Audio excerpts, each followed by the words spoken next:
The crystal wine glass shattered against the Italian marble floor of the penthouse kitchen, sending thousands of glittering shards spinning across the polished surface like fallen stars catching the afternoon light. Margaret Thompson stood frozen in the aftermath, her manicured hand still extended from where she had released the Waterford crystal that had been a wedding gift 23 years ago from Richard's late mother. The sound seemed to echo forever in the cavernous kitchen with its granite countertops that cost more than most people's annual salaries, its restaurant-grade appliances that Margaret rarely used for anything more elaborate than reheating takeout, and its floor-to-ceiling windows that offered a commanding view of Central Park 40 stories below. But today, that view felt less like a privilege and more like looking at freedom from the wrong side of prison bars. "I said I'm not doing it anymore. Richard." Her voice carried the soft, southern accent she had never quite managed to lose despite 2 decades of living in Manhattan. Each word measured and deliberate in the way that meant she was holding back a hurricane of emotions that threatened to destroy everything in their path. The accent always became more pronounced when she was angry, a linguistic tell that Richard had learned to recognize and dismiss over the years. Richard Thompson didn't bother looking up from his Wall Street journal, his salt and pepper hair perfectly styled even at 3 in the afternoon. His Italian silk tie still knotted with mathematical precision, despite being home for over an hour. When he finally spoke, his voice cut through the air like a blade dipped in ice water, each word calculated for maximum impact with minimum effort. "You'll do exactly what I tell you to do, Margaret. That's what wives are for." The casual cruelty of the statement hung in the air between them, like smoke from a fire that had been burning for years. Margaret knelt carefully to pick up the larger pieces of crystal, her hands trembling slightly as she tried to gather the remnants of something that had once been whole and beautiful. The wedding gift had been precious to Richard's mother, a woman who had died 5 years earlier, still believing that her son was fundamentally a good man who loved his wife. Margaret often wondered what the elegant Mrs. Thompson would think if she could see them now. "Sophia is expecting you at 3:30, Richard continued, turning a page of his newspaper with the same deliberate precision he brought to every aspect of his carefully controlled life. "Her downtown apartment needs a thorough cleaning before tonight's business meeting. I've already confirmed your availability and sent her your phone number in case she needs to reach you directly." Margaret's fingers found a particularly sharp piece of crystal, and for just a moment, she imagined what it would feel like to press the jagged edge into her palm until it drew blood. Physical pain seemed somehow more honest than the emotional numbness that had characterized her existence for the past several months. Instead, she placed the shard carefully in her other hand with the rest of the broken pieces. "Your mistress," she said quietly, not looking up from the destruction at her feet. "Your mistress wants me to clean her apartment so she can entertain other men in a space that I've made spotless for her convenience. Do I have that exactly right, Richard?" The question was delivered in the same tone she might use to confirm dinner reservations or verify the time of a social engagement. But underneath the surface politeness was a current of something that Richard had learned to recognize as dangerous. "Sophia is a business associate," Richard replied, his tone suggesting that this was a conversation they had already settled months ago and that revisiting it was both tedious and unnecessary. "A very important business associate whose continued cooperation is essential to several major deals currently in development. And you are my wife, which means you understand that these arrangements work best when everyone involved understands their role and executes their responsibilities without unnecessary drama." Margaret stood slowly, the crystal pieces cupped in her palms like jagged tears from a life that had been breaking by degrees for years without her fully recognizing the damage. For 6 months, she had been playing the role of what Richard euphemistically called his domestic coordinator, which in practice meant serving as his millionaire ex-husband's personal cleaning lady while he conducted affairs in spaces that she maintained for his convenience. Each time she had scrubbed Sophia's bathroom or changed the silk sheets where her husband made love to another woman, Margaret had told herself it was temporary, a brief accommodation during a difficult period that would pass once Richard worked through whatever midlife crisis had led him to need validation from a woman 15 years younger than his wife. Each time, she had found new ways to make herself smaller, to take up less space in her own life, to apologize for existing in ways that might inconvenience the man she had loved since she was 29 years old. "My mother used to say something when I was growing up," Margaret began, walking carefully toward the trash can, with steps measured to avoid the smaller shards still scattered across the marble floor. She used to say that a woman who cleans up another woman's mess is really just cleaning up her own life's biggest mistake. So, Richard finally looked up from his newspaper, his blue eyes as flat and calculating as a shark's. His expression carried the particular blend of condescension and impatience that he reserved for conversations he considered beneath his intellectual level. Your mother cleaned other people's houses for 40 years and died with $17 in her checking account, he said with the casual cruelty that had become his default mode of communication with her. I wouldn't take life advice from someone who never figured out how to build anything lasting if I were you. But then again, you've always been sentimental about failure, haven't you? The words hit exactly where Richard had intended them to, finding the vulnerable places in Margaret's psyche that he had been mapping and exploiting for over 2 decades. Her mother had indeed spent her life cleaning other people's homes, working 2 and sometimes 3 jobs to raise 3 daughters alone after their father had walked out when Margaret was 12. She had died 6 years ago with almost nothing in material terms. But she had also died knowing without question that she was deeply loved by daughters who would have moved mountains for her. She also died knowing that her daughters would never accept being treated like servants by men who were supposed to love them, Margaret replied, dropping the crystal pieces into the trash can with a sound like wind chimes breaking in a storm. She died knowing that she had raised women who understood the difference between being supportive and being subservient. Richard folded his newspaper with military precision, each crease sharp enough to cut paper. The action was performed with the same meticulous attention to detail that he brought to every aspect of his life, from his morning grooming routine to his business negotiations to his systematic destruction of his wife's self-worth. Is this about the prenuptial agreement again? He asked with the weary tone of someone forced to explain basic concepts to a slow child. Because I thought we had settled that particular discussion years ago. You signed those documents willingly. Margaret, eagerly. In fact, as I recall, you were quite grateful for the security and lifestyle they guaranteed you. Margaret remembered that day with painful clarity. 29 years old, working as a marketing coordinator for a small firm, madly in love with a successful businessman who seemed to offer everything her impoverished childhood had lacked. Security, status, a life where money would never again be a source of constant anxiety and fear. She had signed the prenuptial agreement without reading it carefully, trusting the man who had promised to love and protect her forever. I signed it because I was young and stupid and thought that marriage meant being partners, she said, meeting his gaze directly for the first time in months. I didn't know it meant being your employee with sexual benefits and no workers' compensation.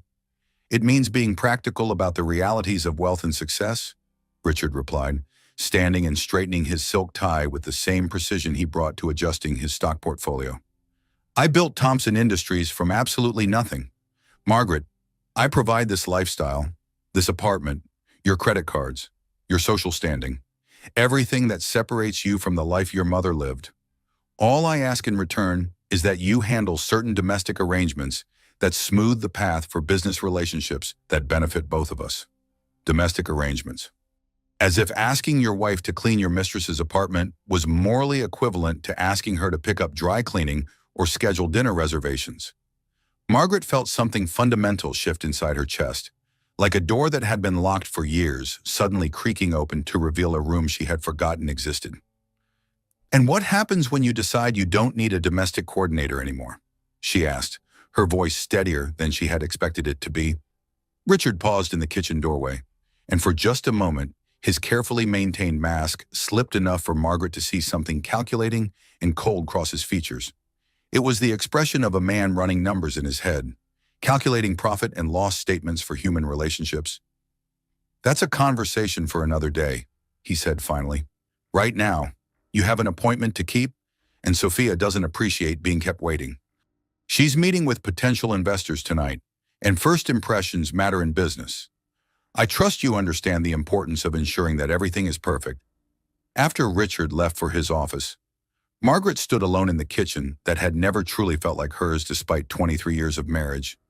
The space was too large, too cold, too much like a magazine photograph, and too little like a place where people actually lived. Through the massive windows, she could see into other apartments and other buildings, each one filled with lives she would never know or understand. She wondered how many of those windows looked in on women standing in their own kitchens, holding pieces of broken things, wondering when they had become strangers to themselves. The apartment felt different in Richard's absence, as if the air itself became lighter when his presence no longer filled every corner with demands and expectations and subtle criticisms. Margaret walked through rooms that showcased Richard's success, but contained almost nothing that reflected her personality or preferences. The art had been chosen by his decorator, the furniture selected for its investment value rather than comfort, the books on the shelves purchased by the yard to create an impression of intellectual sophistication. She paused in the living room, looking at the formal photograph of their wedding that occupied a place of honor on the marble mantelpiece. 29-year-old Margaret smiled back at her from behind Richard's protective arm, radiant with love and optimism and absolute trust in the future they were building together. The woman in that photograph had believed she was entering a partnership that would last forever. She had no way of knowing she was actually signing up to slowly disappear. Margaret's phone buzzed against the granite countertop, the sound unnaturally loud in the silence of the empty apartment. The text message was from her sister Claire, and it contained only 7 words that would change the trajectory of everything that followed. Emergency sister meeting, my office. Now, come. Margaret stared at the message for a long moment, then looked down at her hands. Small cuts from handling the broken crystal had left tiny drops of blood on her fingers, and she realized that for the first time in months, they looked like her hands again. Hands that had once built marketing campaigns and negotiated contracts and created things of value. Hands that belonged to a woman who had existed before she became Richard's wife and might possibly exist again after she stopped being his domestic coordinator. She grabbed her purse and walked toward the elevator, leaving the remaining crystal shards scattered across the marble floor like evidence of a crime scene. Someone else could clean them up. Someone else could worry about maintaining the perfect facade of a perfect life that had stopped being real so gradually that she hadn't noticed when pretense became prison. The elevator descended 40 floors toward street level, and with each passing floor, Margaret felt like she was traveling not just through space but through time, moving away from the woman she had become and toward the woman she used to be. By the time she reached the lobby, she had made a decision that would have seemed impossible just hours earlier. She was done being anyone's cleaning lady. Today would be the last day she spent maintaining other people's messes while her own life fell apart one small compromise at a time. The woman who emerged onto the Manhattan sidewalk was still wearing the designer clothes and perfect makeup that Richard expected. But underneath the familiar costume, something fundamental had shifted. Margaret Thompson was about to remember who she had been before she became afraid of who she might become. The elevator ascending to the 42nd floor of Thompson Sisters Enterprises moved with the smooth efficiency of German engineering. But Margaret felt like time was moving in slow motion as she watched the numbers climb toward what felt like her own personal judgment day. Each floor represented another step away from the penthouse prison she had just escaped and towards something she couldn't quite name yet, but desperately needed to find. Her reflection in the polished steel doors showed a woman she barely recognized despite seeing her every morning for the past several years. The designer clothes felt like a costume she had been wearing in a play she no longer understood. Hair styled to perfection for an audience that no longer mattered. Eyes that looked like they had forgotten not just how to hope, but how to see possibilities beyond the narrow parameters of the life Richard had constructed for her. The elevator chimed softly as the doors opened to reveal the reception area of Thompson Sisters Enterprises, the marketing empire that her younger sister Claire had built from absolutely nothing over the past 15 years. The space was a testament to vision and determination, with floor-to-ceiling windows offering a stunning view of Central Park that somehow looked completely different from this vantage point than it did from Margaret's kitchen 42 floors below. From here, the park didn't look like something to be observed from a distance, but something to be engaged with, explored, lived in. Ms. Thompson, the receptionist said with genuine warmth that Margaret had almost forgotten existed. Ms. Reed and Ms. Walsh are waiting for you in the main conference room. They said to send you right back. Margaret walked down the familiar hallway, lined with awards and photographs that chronicled the growth of Thompson Sisters Enterprises, from Claire's one-woman startup to a marketing powerhouse that competed successfully against firms that had been established for decades. Pictures of Claire speaking at industry conferences, accepting business honors, shaking hands with CEOs whose companies had been transformed by Thompson sisters' innovative campaigns. Margaret had attended some of these events over the years, always introduced as Claire's sister, the one who married well, as if her only achievement in life was successfully landing a wealthy husband. The conference room door was slightly ajar, and through the opening, Margaret could hear the rapid-fire conversation that meant both her sisters were in full crisis management mode. Their voices carried the kind of focused intensity that had built two separate business empires from nothing but intelligence, determination, and an absolute refusal to accept limitations imposed by other people's expectations. The psychological manipulation is textbook. Claire's voice carried the authoritative tone that had convinced Fortune 500 companies to trust her with their most important marketing campaigns. Systematic isolation from support systems, financial control designed to create dependency, gradual erosion of self-worth through constantly moving goalposts. We've been watching it happen for years, and we should have intervened sooner. The question now is what we can do to help without making the situation worse for her. Diana's more measured voice responded. As the CEO of a cybersecurity company specializing in protecting businesses from digital threats, Diana approached human problems with the same methodical analysis she brought to identifying vulnerabilities in computer systems. Any direct confrontation with Richard could trigger retaliation that leaves Margaret more isolated and vulnerable than she already is. Margaret pushed the door open and stepped into the conference room that had been the site of countless family celebrations over the years. Both sisters looked up immediately, their conversation stopping mid-sentence as they took in Margaret's appearance with the sharp attention of women who had been deeply worried about someone they loved.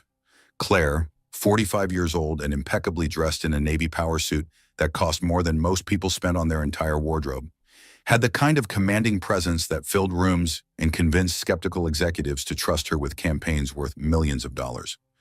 But when she looked at Margaret, her expression softened into something that combined love with barely controlled fury at the man who had systematically destroyed her sister's confidence.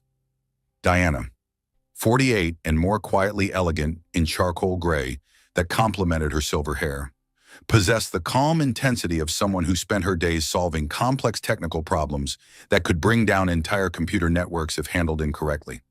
She had built her company by being smarter and more thorough than everyone else in a male-dominated industry. But her greatest talent was seeing patterns that others missed. "Margaret," Claire said softly, crossing the room in quick strides that demonstrated the energy that had built her business empire. "Honey, you look like you've been through an actual war zone." "I feel like I've been losing a war for years without realizing I was even fighting one," Margaret replied, accepting her sister's embrace with a gratitude that surprised her.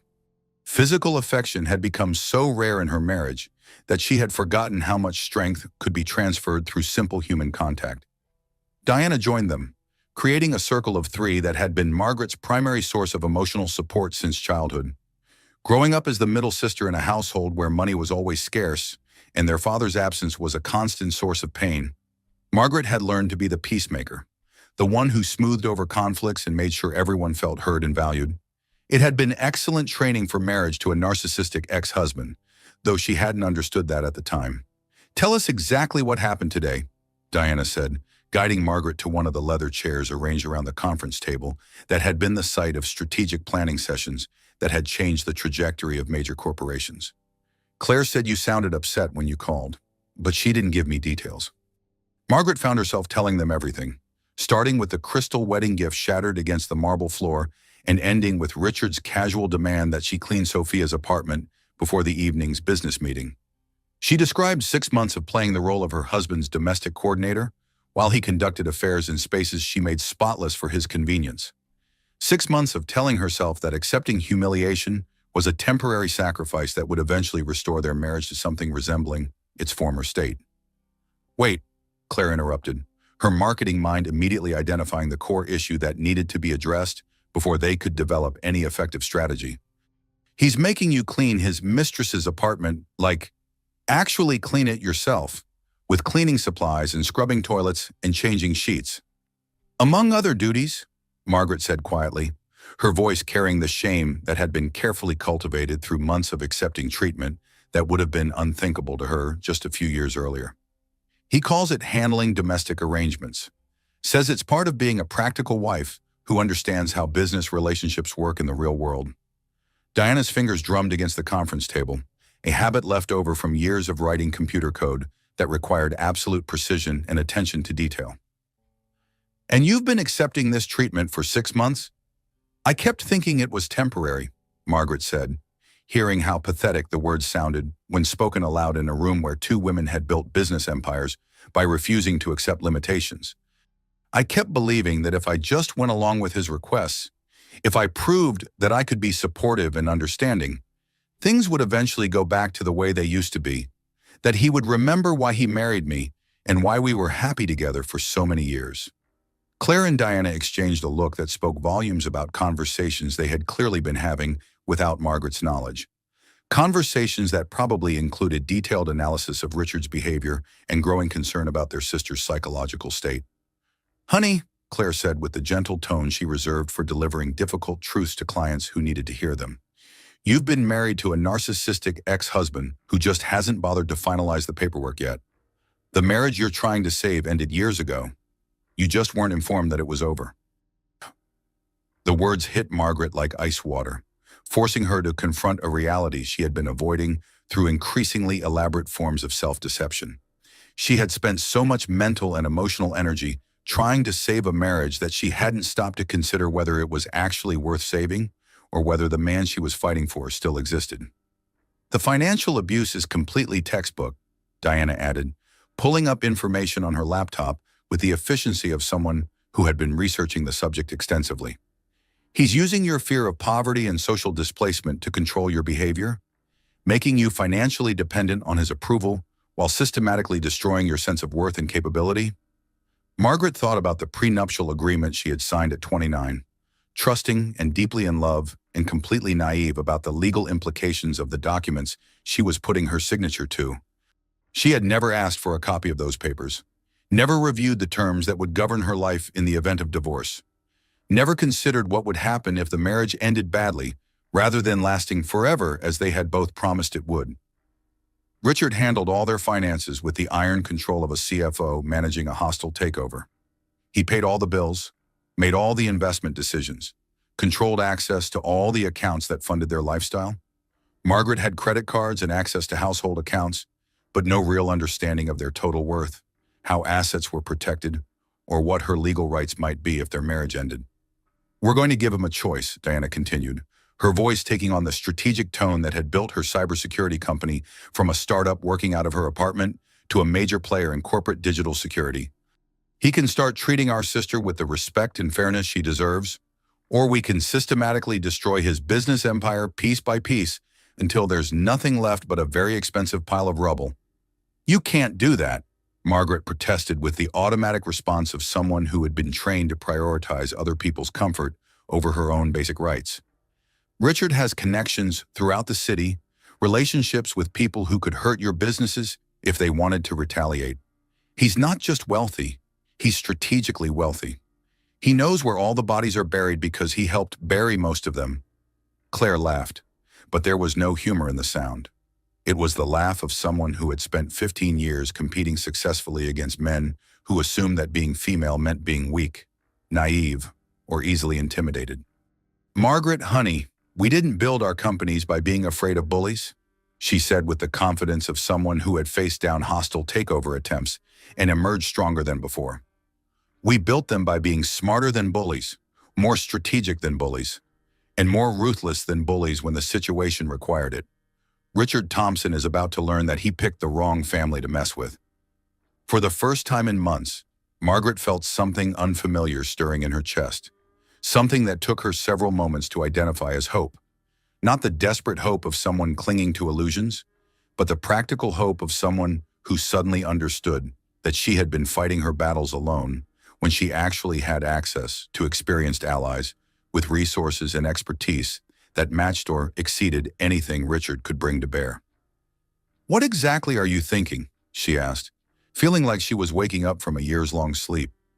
"We're thinking it's time for a comprehensive intervention," Diana said, opening multiple windows on her laptop that displayed information Margaret couldn't begin to interpret, but that clearly represented extensive research and preparation. "But not the kind of intervention he's expecting. Not the kind where we beg him to treat you better or threaten him with family drama. The kind where we systematically dismantle the foundation of everything he's built until treating you fairly becomes his only viable option. The sisters spent the next 2 hours outlining a plan that combined Claire's marketing expertise, Diana's technical capabilities, and Margaret's insider access to Richard's personal and professional life. Claire would use her extensive network of business contacts to investigate Thompson Industries' practices and relationships, looking for vulnerabilities that could be exploited through legitimate competitive pressure. Diana would conduct a comprehensive analysis of Richard's digital footprint, searching for evidence of business practices that might not withstand scrutiny from regulatory authorities. Margaret would gather intelligence from inside the marriage itself, documenting Richard's behavior and collecting information about his activities that might prove useful in divorce negotiations. The goal isn't revenge, Claire emphasized as they concluded their planning session. Revenge is emotional and unpredictable and often backfires on the people seeking it. Our goal is leverage. We need enough information and strategic advantage to ensure that you get a fair divorce settlement and that Richard can't retaliate against any of us afterward. He spent years conditioning you to believe that you're powerless, Diana added, saving files to an encrypted drive with the precision of someone who understood that information security could mean the difference between success and catastrophic failure. But the truth is that he's made himself vulnerable in ways he doesn't even recognize. Men like Richard always do, because they assume that the people they're victimizing are too weak or too stupid to fight back effectively. As Margaret prepared to leave Thompson Sisters Enterprises and return to the penthouse that no longer felt like home, Diana caught her arm with gentle firmness. "There's something I want you to think about over the next few days," she said, her voice carrying the intensity of someone sharing crucial intelligence. "You spend a lot of mental energy wondering if you're being too sensitive, too demanding, too difficult to please. You worry that maybe you're crazy or that everyone else can see something about your situation that you're missing or refusing to admit. But what if you're not crazy at all? What if you're actually a very intelligent woman who got caught in a sophisticated psychological trap designed by someone who's had decades to perfect his techniques?" Walking toward the elevator, Margaret realized that for the first time in years, she wasn't walking alone. The Thompson sisters had always been a team, but somewhere in the process of becoming Richard's wife, she had forgotten that being part of a team meant that the other members would never let her fall without fighting to catch her. The elevator ride down 42 floors felt fundamentally different this time. Instead of watching the numbers drop toward ground level, like a countdown to returning to prison, Margaret found herself thinking about ascending in reverse, about moving upward toward something better than what she was leaving behind. By the time she reached the lobby, she had made a decision that would have seemed impossible just hours earlier. She would go to Sophia's apartment as Richard demanded, but this time she would be going as a spy in her own life, rather than a victim accepting humiliation. This time, she would be gathering intelligence instead of just cleaning up messes that other people had made. The cleaning lady was about to have her last day, but Margaret Thompson was about to have her first day as the architect of her own future. The elevator to the penthouse seemed to move with deliberate slowness as Margaret returned home, her mind still processing the conversation with her sisters and the radical shift in perspective that had occurred over the past 3 hours. The marble lobby of their building had always been designed to impress visitors with its obvious expense and understated elegance, and Richard made sure to mention the cost of their monthly maintenance fees to anyone who would listen. But today the space felt less like a privilege and more like the waiting room of a very exclusive doctor's office where she was about to receive devastating news about her prognosis. The elevator chimed softly as it reached the 40th floor, and Margaret checked her reflection in the polished steel doors one final time, making sure she looked like the compliant, predictable wife that Richard expected to encounter when he looked up from whatever business he was conducting. Over the years, she had become an expert at managing her facial expressions, smoothing away any trace of independent thought or emotional complexity before entering spaces where Richard might observe and evaluate her performance as his domestic partner. The penthouse was filled with the low murmur of masculine conversation and the distinctive clink of expensive crystal glasses containing beverages that cost more per ounce than most people spent on groceries in a week. Richard was entertaining clients in the formal living room, a ritual that occurred at least twice weekly and always followed the same carefully choreographed pattern. Margaret could see them through the open doorway connecting the foyer to the main entertaining space, Four men in expensive suits discussing business deals over aged bourbon, while seated on furniture that had been selected by Richard's interior decorator for its ability to project success rather than provide comfort. Margaret, Richard's voice carried across the marble foyer the moment she stepped through the front door, demonstrating the hypervigilance that allowed him to monitor her movements even while conducting business with clients whose investments kept Thompson Industries profitable. Perfect timing. We need bourbon service, the Macallan 25, and change into that blue dress before you join us. The blue dress. 23 years of wearing the blue dress whenever Richard needed her to perform the role of the elegant, accomplished wife whose presence added sophistication to his business dealings without introducing any unpredictable elements that might interfere with the carefully managed impression he worked to maintain. It was a simple cocktail dress in navy silk that flattered her figure without being too attention-seeking, expensive enough to demonstrate Richard's success without being flashy enough to distract from his presentations. Safe, appropriate, completely forgettable. Margaret moved through the familiar routine with the practiced efficiency of someone who had performed these same actions hundreds of times over the course of their marriage. Walked to the master bedroom. Change into the blue dress that hung in her closet like a uniform for a job she had never applied for. Touch up makeup that was already perfect. Check hair that was already styled exactly as Richard preferred. Arrange the bourbon service on the silver tray that had been a wedding gift from Richard's first business partner. Return to the living room with the appropriate smile. Serve drinks to men who would barely acknowledge her presence. Disappear back to the kitchen until summoned for the next performance. "Gentlemen," Richard said as she entered the living room, carrying the tray with the precision of someone who understood that any clumsiness or imperfection would be noted and criticized later.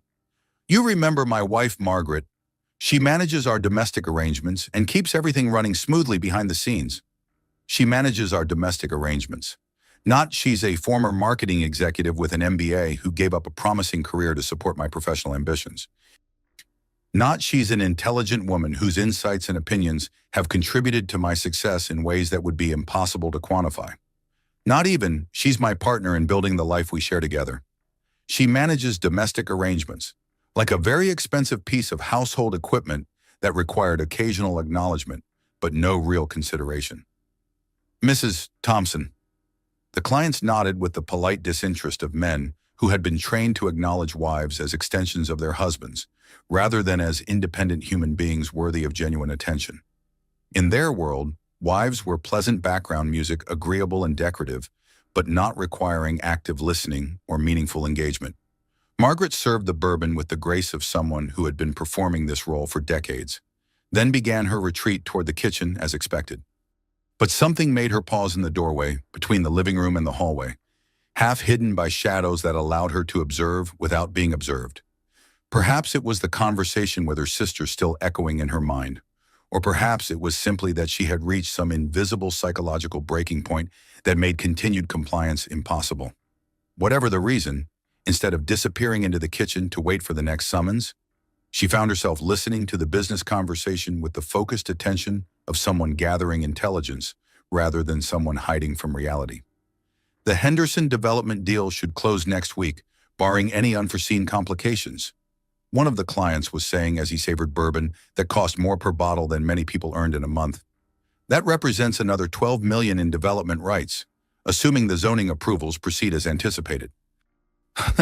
"The approvals are guaranteed," Richard replied with the smooth confidence of someone who had never doubted his ability to manipulate systems that other people considered fixed and immutable. "I have personal assurances from contacts in the city planning office. People who owe me significant favors and understand the mutual benefits of maintaining our professional relationship." Margaret felt something cold and heavy settle in her stomach as she processed what she was hearing. She knew enough about Richard's business operations to understand that advanced knowledge of zoning decisions represented incredibly valuable information, the kind of insider intelligence that could make or break real estate deals worth tens of millions of dollars. "Your inside track with municipal government has been absolutely invaluable to our success," another client said with obvious satisfaction. "Thompson Industries wouldn't be positioned where it is today without those strategic relationships. The competition simply can't match the level of market intelligence you provide." Success in real estate development is entirely about knowing the right people and understanding when to leverage that knowledge for maximum advantage, Richard said, and Margaret could hear the satisfied smile in his voice, even without being able to see his face. Information is the only currency that really matters in our business. Everything else is just paperwork and construction. Margaret pressed herself against the wall of the hallway, barely breathing as she processed what she was overhearing. In 23 years of marriage, she had listened to countless business conversations like this one, but she had always assumed they represented legitimate networking and strategic planning within legal boundaries. Now, listening with the ears of a woman who no longer trusted anything her husband said or did, she was hearing something completely different. She was hearing evidence of systematic corruption. Her phone buzzed softly in the pocket of the blue dress, and she pulled it out carefully to read a text message from Sophia that made her blood pressure spike with a combination of humiliation and rage. "Darling, don't forget about this afternoon's appointment. The apartment needs to be absolutely spotless by 6 o'clock because I'm entertaining someone very special tonight. Pay particular attention to the bedroom and bathroom. I want everything perfect for my guest." Margaret stared at the message, feeling the familiar mixture of disbelief and degradation that had characterized every interaction with her husband's mistress over the past 6 months. The woman Richard was having an affair with was texting her directly, issuing instructions like Margaret was hired help rather than the legal wife whose marriage was being systematically destroyed by this relationship. "Okay, the divorce papers should be filed by the end of next week," she heard Richard saying in a lower voice that suggested he was sharing information meant for a smaller audience. "Once the Henderson deal closes and the profits are properly distributed, I won't need to maintain the marriage for appearance's sake anymore. The timing should work out perfectly." The words hit Margaret like a physical blow, forcing her to grip the doorframe to maintain her balance as her heart began pounding so loudly she was certain the men in the living room would hear it and discover her unauthorized presence. "Smart strategic thinking," one of the clients replied with obvious approval. 20-year marriages can be extraordinarily expensive to dissolve if the timing isn't managed properly. But if you coordinate the end of the marriage with the right business cycles, the prenuptial agreement was written by the best lawyers money could buy, Richard said with deep satisfaction. "She'll receive the house in the Hamptons and enough monthly support to maintain a modest but comfortable lifestyle. Nothing that will impact the business operations or create complications for future growth." Margaret felt the world tilt around her as she understood that everything she had been experiencing over the past 6 months, the cleaning arrangements, the systematic humiliation, the gradual erosion of her role in Richard's life, had been carefully orchestrated preparation for a divorce that Richard had been planning for months, without bothering to inform her that their marriage was ending. All those nights of lying awake wondering if she was being too sensitive about Sophia's presence in their lives. All those sessions of scrubbing another woman's apartment while telling herself she was being mature and understanding about Richard's midlife crisis. All those careful efforts to be the perfect wife who could save a marriage that was worth saving all of it had been performance in a play where the ending had already been written, and she was the only actor who didn't know how the story concluded. The conversation in the living room shifted to other topics, but Margaret could no longer process individual words. She moved through the penthouse like someone in shock, her mind struggling to reconcile the Richard she had loved for 23 years with the stranger she had just overheard, planning her dismissal from his life like a business transaction that required careful timing to minimize financial impact. In the master bedroom, she sat on the edge of the bed they had shared for over 2 decades and tried to remember the last time Richard had looked at her with anything resembling genuine affection. The last time they had made love without it feeling like an obligation that both parties wanted to complete as efficiently as possible. The last time she had felt like a partner in their relationship instead of an employee whose performance was constantly being evaluated and found wanting. Her phone rang, startling her from thoughts that were becoming increasingly dark and self-destructive. Claire's name appeared on the screen like a lifeline thrown to someone drowning in water too deep to see the bottom. "How are you holding up after our conversation this afternoon?" Claire asked without preamble, her voice carrying the focused concern of someone who had been thinking about Margaret's situation during every spare moment since their meeting ended. "I think I might be in some kind of shock," Margaret said quietly, glancing toward the bedroom door to make sure Richard's business meeting was still occupying his complete attention. "I just overheard Richard discussing filing divorce papers next week. Apparently, this entire process has been planned for months, and I've been the only person involved who didn't know that my marriage was ending." The silence on the other end of the line stretched for several seconds, and Margaret could practically hear her sister processing this information and adjusting her strategic thinking to account for a situation that was even worse than they had initially understood. "I'm coming over there right now," Claire said with the firm decisiveness that had made her successful in business. "No, absolutely not," Margaret replied quickly, imagining the explosion that would result if Richard discovered that she had been sharing details of their private life with her sisters. "He has clients here, and if he realizes that I've been talking to you about our marriage, it could trigger exactly the kind of retaliation we're trying to avoid." "Margaret, listen to me very carefully," Claire said, her voice carrying the authoritative tone she used in crisis situations that required immediate and decisive action. "You're not thinking clearly right now, and that's completely normal and expected. When someone you've trusted for decades betrays you in fundamental ways, your mind tries to find explanations that make the betrayal seem less complete than it actually is. Don't make any major decisions until we can sit down together and work through your options systematically." After ending the call, Margaret walked to the master bathroom and stared at herself in the mirror that reflected back a woman who looked perfectly groomed and appropriately dressed, but whose eyes seemed to belong to someone who had been hollowed out from the inside. When had she become a woman who apologized for existing in her own house? When had she started believing that keeping peace was more important than maintaining dignity or self-respect? The sound of laughter from the living room drifted down the hallway, and Margaret realized that while her entire world was collapsing around her, Richard was conducting business as usual. To him, this was just another ordinary day filled with profitable conversations and strategic planning. The fact that his wife was in the next room processing the destruction of her life's foundation was completely irrelevant to his immediate concerns. But for Margaret, this was the day she finally understood that she had been living in a marriage that had ended years ago, without anyone bothering to inform her that she was now inhabiting the ruins of something that had once been real.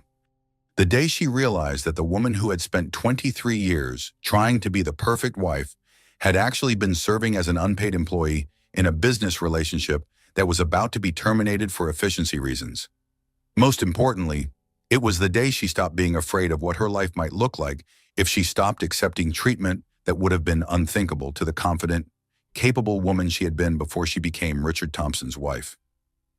The small cafe in Queens where the Thompson sisters had been meeting every Wednesday morning for the past 3 years felt like stepping into a different universe compared to the marble and crystal environment that dominated Margaret's daily existence. Tucked between a used bookstore that specialized in romance novels and a family-owned bakery that had been serving the neighborhood for 40 years, the cafe served coffee in mismatched ceramic mugs, offered free Wi-Fi to anyone who needed a quiet place to work, and maintained an atmosphere of casual warmth that felt revolutionary after months of living in spaces designed to impress rather than comfort. Margaret arrived 20 minutes early, claiming their usual table in the back corner where they could have private conversations without worrying about being overheard by other customers or photographed by the society reporters who occasionally tracked the movements of prominent Manhattan wives. The familiar sounds of coffee brewing, gentle conversation, and morning news playing softly on the television mounted above the counter provided a comforting backdrop as she tried to organize thoughts that seemed to scatter every time she attempted to focus on them. 2 days had passed since overhearing Richard's conversation about divorce papers and municipal corruption, and Margaret felt like she was living in a strange dream where everything looked normal on the surface, but nothing made sense when examined closely. Richard had continued his usual routines without any indication that he was aware of her growing understanding of their situation, though she caught him watching her sometimes with an expression she couldn't quite interpret. Claire arrived at exactly 9 o'clock, her marketing executive precision evident even in the casual clothes she wore for their family meetings. She carried a leather portfolio that Margaret recognized as the one Claire used for her most sensitive client work, the kind of projects that required absolute confidentiality and strategic thinking that could determine the success or failure of entire companies.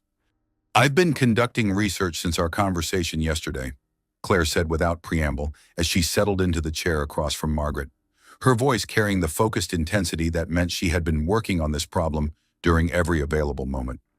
Thompson Industries is significantly more vulnerable than Richard realizes, and his business practices are far more questionable than any of us understood.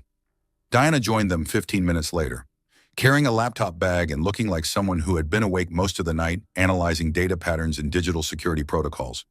As the owner of a cybersecurity company that specialized in protecting businesses from sophisticated digital threats, Diana understood better than most how modern corporations left electronic footprints that revealed far more information than their owners intended to make public.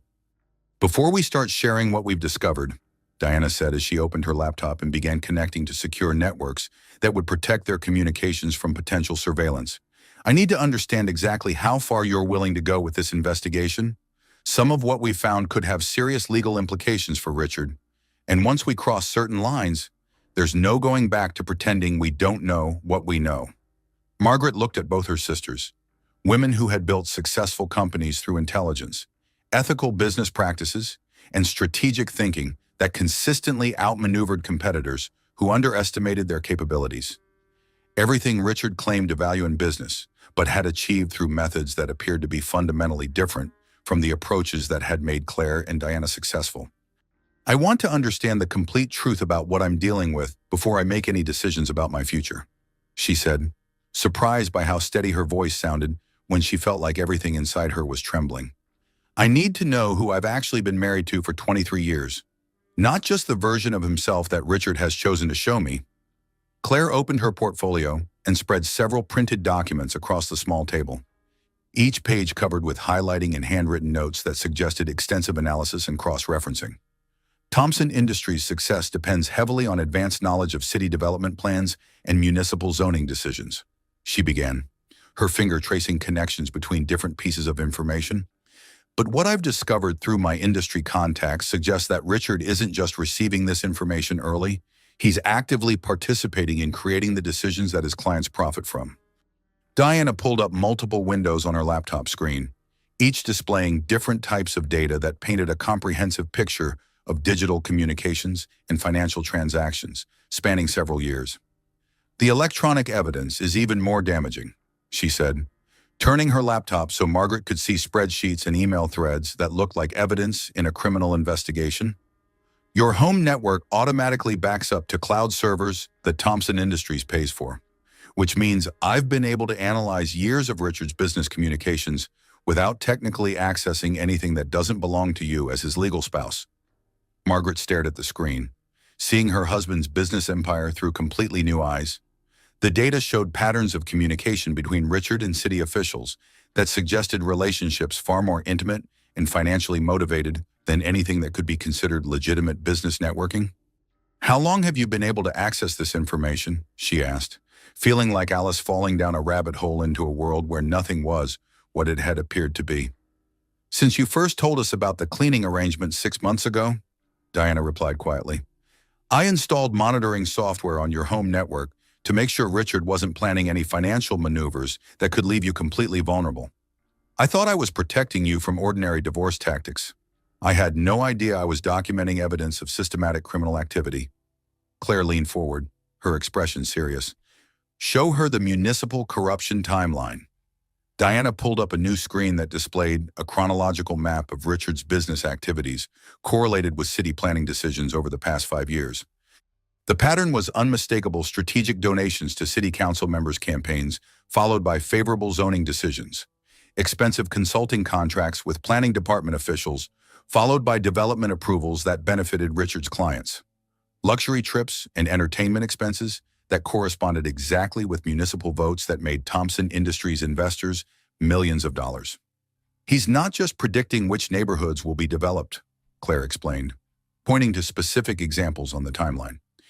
"He's actively influencing which areas receive development approval, then positioning his clients to profit from decisions that he helped orchestrate. It's a sophisticated corruption network disguised as legitimate business relationships." Margaret felt overwhelmed by the scope of what her sisters had uncovered. She had known that Richard was ambitious and sometimes ruthless in his business dealings, but she had assumed his success came from being more intelligent and strategically thinking than his competitors. Learning that his achievements were actually built on systematic bribery and corruption felt like discovering that the foundation of her entire adult life had been constructed on quicksand. "There's more," Diana said, switching to another screen that showed what appeared to be stolen documents from various competing companies. Thomson Industries' marketing campaigns consistently use proprietary research that appears to have been illegally obtained from smaller competitors. They're hacking into rival companies' computer systems, stealing their market analysis and strategic planning documents, then using that information to undercut their bids and steal their clients. Casimardo. "We've identified 27 companies that have been victimized over the past 5 years," Claire added, pulling out a separate folder containing contact information and correspondence. "I've been reaching out to some of them through my professional network. They're very interested in what we've discovered, and several are considering legal action if they can obtain sufficient evidence to support their cases." Margaret stared at the evidence spread across the table, trying to process the reality that her husband wasn't just emotionally unavailable and systematically cruel in their personal relationship. He was also a criminal who had built his professional reputation through theft, bribery, and fraud on a scale that could potentially destroy dozens of other businesses and hundreds of individual careers. "How is this possible?" she asked. "How did he hide all of this for so long?" "He didn't hide it," Diana replied. "He compartmentalized it. Richard's been very careful to spread his illegal activities across multiple different types of violations so that no single crime would be obvious enough to bring down his entire operation. Tax evasion through offshore accounts, municipal corruption through strategic bribery, industrial espionage through corporate hacking, market manipulation through insider trading. Any one of these activities alone might have gone undetected for years. But when you map all the activities together and analyze the patterns across his entire operation," Claire continued, "the evidence becomes overwhelming. Richard Thomson isn't just a successful businessman who occasionally cuts ethical corners. He's a systematic criminal who has built his entire empire through illegal means." Diana pulled up financial records that showed a complex network of offshore accounts, shell companies, and international banking arrangements that clearly violated multiple federal laws governing tax reporting and financial disclosure. "The money laundering operation alone could result in decades of federal prison time," she said quietly. "Richard has been systematically hiding income from tax authorities through arrangements that are explicitly prohibited under international banking regulations." Margaret felt like she was drowning in information that redefined everything she thought she knew about the man she had been married to for over 2 decades. The millionaire ex-husband she had been afraid to leave because of his wealth and connections was actually a house of cards that could collapse with a single phone call to the appropriate federal authorities. "What do we do with all of this?" she asked, gesturing toward the evidence that covered their small table like pieces of a puzzle that revealed a picture too disturbing to contemplate. "That depends entirely on what kind of outcome you want," Claire replied, beginning to organize the documents back into her portfolio.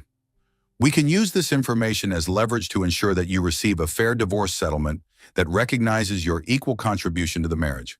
Or we can turn everything over to federal investigators and let Richard face the full legal consequences of his choices.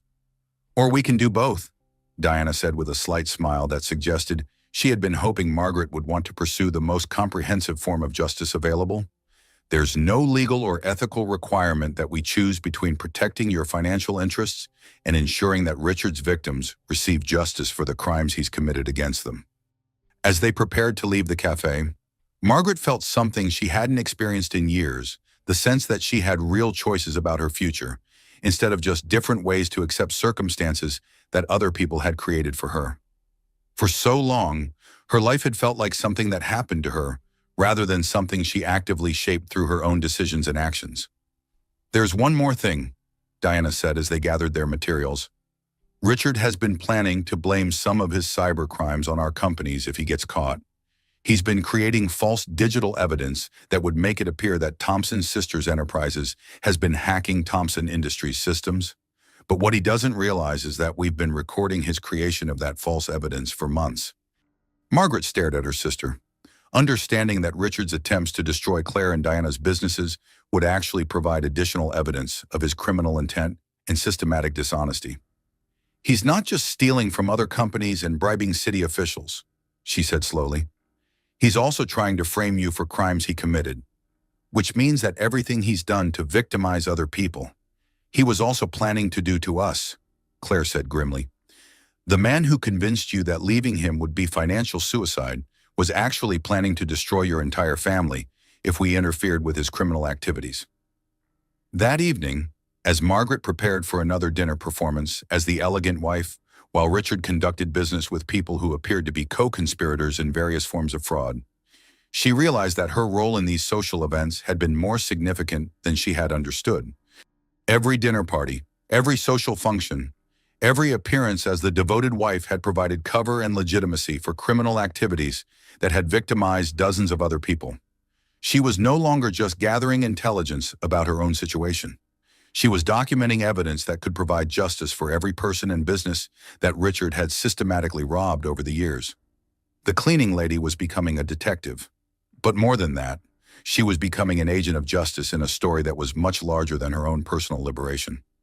The doorbell of the penthouse chimed with the elaborate musical sequence that Richard had programmed to announce visitors. Notes that had once seemed elegant and sophisticated, but now sounded to Margaret like a warning bell, signaling the approach of another humiliation she would be expected to accept with grace and gratitude. She was alone in the kitchen, still processing the overwhelming information her sisters had shared about Richard's criminal activities, when she heard the distinctive click of designer heels against marble flooring echoing through the foyer. "Darling, we need to have a serious conversation. Woman to woman, as they say." Sophia's voice carried the breathy confidence of someone who had never encountered a situation she couldn't manipulate to her advantage. The entitled tone of a woman who had learned early in life that her combination of beauty, youth, and calculated charm could open doors that remained closed to people who relied on more substantial qualifications. At 32 years old, she represented everything Margaret had been when she first met Richard: ambitious, optimistic, and naive enough to believe that attaching herself to a powerful man would automatically make her powerful too. The crucial difference was that Sophia had chosen to be the other woman rather than the wife, a strategic decision that she seemed to consider evidence of her superior intelligence and modern thinking about relationships. She had positioned herself as Richard's business partner and sexual companion without the legal complications and emotional demands that came with marriage, which allowed her to enjoy the benefits of his wealth and status without accepting responsibility for the emotional labor that traditional wives were expected to provide. Margaret dried her hands on a kitchen towel with deliberate slowness, using the extra moments to compose her expression into something that resembled calm acceptance rather than the rage and disgust that threatened to overflow every time she was forced to interact with her husband's mistress. She walked to the foyer where Sophia stood examining her reflection in the antique mirror that had cost more than most people's annual salaries, adjusting her blonde hair with the practiced precision of someone who understood that her appearance was her most valuable asset. Sophia was dressed in a white designer outfit that had probably cost several $1,000s and was clearly intended to project innocence and sophistication simultaneously. Every detail of her presentation had been carefully calculated, from her professionally applied makeup to her strategically chosen jewelry, to the way she held herself with the confidence of someone who had never doubted her own appeal or questioned whether she deserved the luxurious lifestyle her relationship with Richard provided. "Sophia," Margaret said with the neutral politeness she had perfected during months of interactions that felt like diplomatic negotiations between hostile nations. "Richard isn't here at the moment." "I know exactly where Richard is. Darling, I have access to his calendar and his location at all times," Sophia replied with a smile that contained enough sharp edges to cut glass. "I came to see you specifically because I think it's time we establish some new ground rules for our arrangement moving forward." The casual mention of having access to Richard's private information felt like another small violation. Another reminder that Margaret's role in her husband's life had been steadily diminished while Sophia's influence had grown to include areas that should have remained private between married partners. Margaret wondered what other aspects of her marriage had been shared with the woman who was systematically replacing her in Richard's affections and priorities. "What arrangement would that be?" Margaret asked, though she suspected she already knew where this conversation was heading and dreaded hearing it spoken aloud. Sophia laughed with the musical quality that probably charmed men who were susceptible to obvious manipulation techniques. "Oh, please don't be coy with me. We both know that you've been serving as my housekeeper for the past 6 months. Richard told me it was actually your idea, that you wanted to feel useful during this transitional period while he worked through some personal issues." The audacity of the lie was so complete that Margaret almost felt a grudging admiration for its creativity.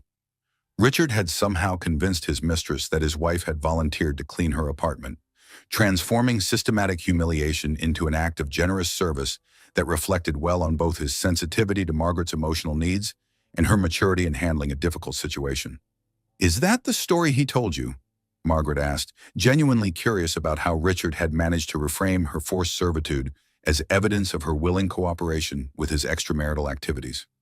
"Men have such delicate egos about these situations," Sophia continued, settling onto the white leather sofa in the living room without waiting for an invitation, arranging herself with the practiced grace of someone who was accustomed to being admired from every angle. "They need to believe that all the women in their lives are friends, that there's no competition or jealousy or conflict between us. It makes them feel better about their choices and allows them to avoid confronting the emotional complications that come with managing multiple relationships simultaneously." Margaret followed Sophia into the living room, noting how comfortable the younger woman seemed in the space that Margaret had considered home for 23 years. There was something proprietary in the way Sophia moved through the apartment, as if she were already mentally redecorating and planning changes that would better reflect her personal taste and lifestyle preferences. "But since we're both adults who understand how the world actually works," Sophia continued, examining her perfectly manicured nails with the attention most people reserve for important documents, "I thought we should discuss the future more directly and honestly than Richard seems capable of doing." "What aspects of the future did you want to discuss?" Margaret asked, settling into the chair across from Sophia and preparing herself for whatever new form of degradation was about to be proposed. "Well, darling, Richard has explained his timeline for finalizing the divorce proceedings, and I want to make sure we're all on the same page about expectations for the transition period," Sophia said with the tone of someone discussing weekend plans rather than the systematic destruction of a 23-year marriage. "After the legal paperwork is completed and you've moved into more appropriate accommodations, you'll obviously need to establish some form of independent income." The phrase "more appropriate accommodations" hung in the air like a cloud of poisonous gas. Margaret understood that Sophia was referring to whatever minimal housing allowance Richard planned to provide as part of a divorce settlement designed to leave his ex-wife financially dependent, but no longer legally entitled to the lifestyle she had helped build through decades of emotional and social support.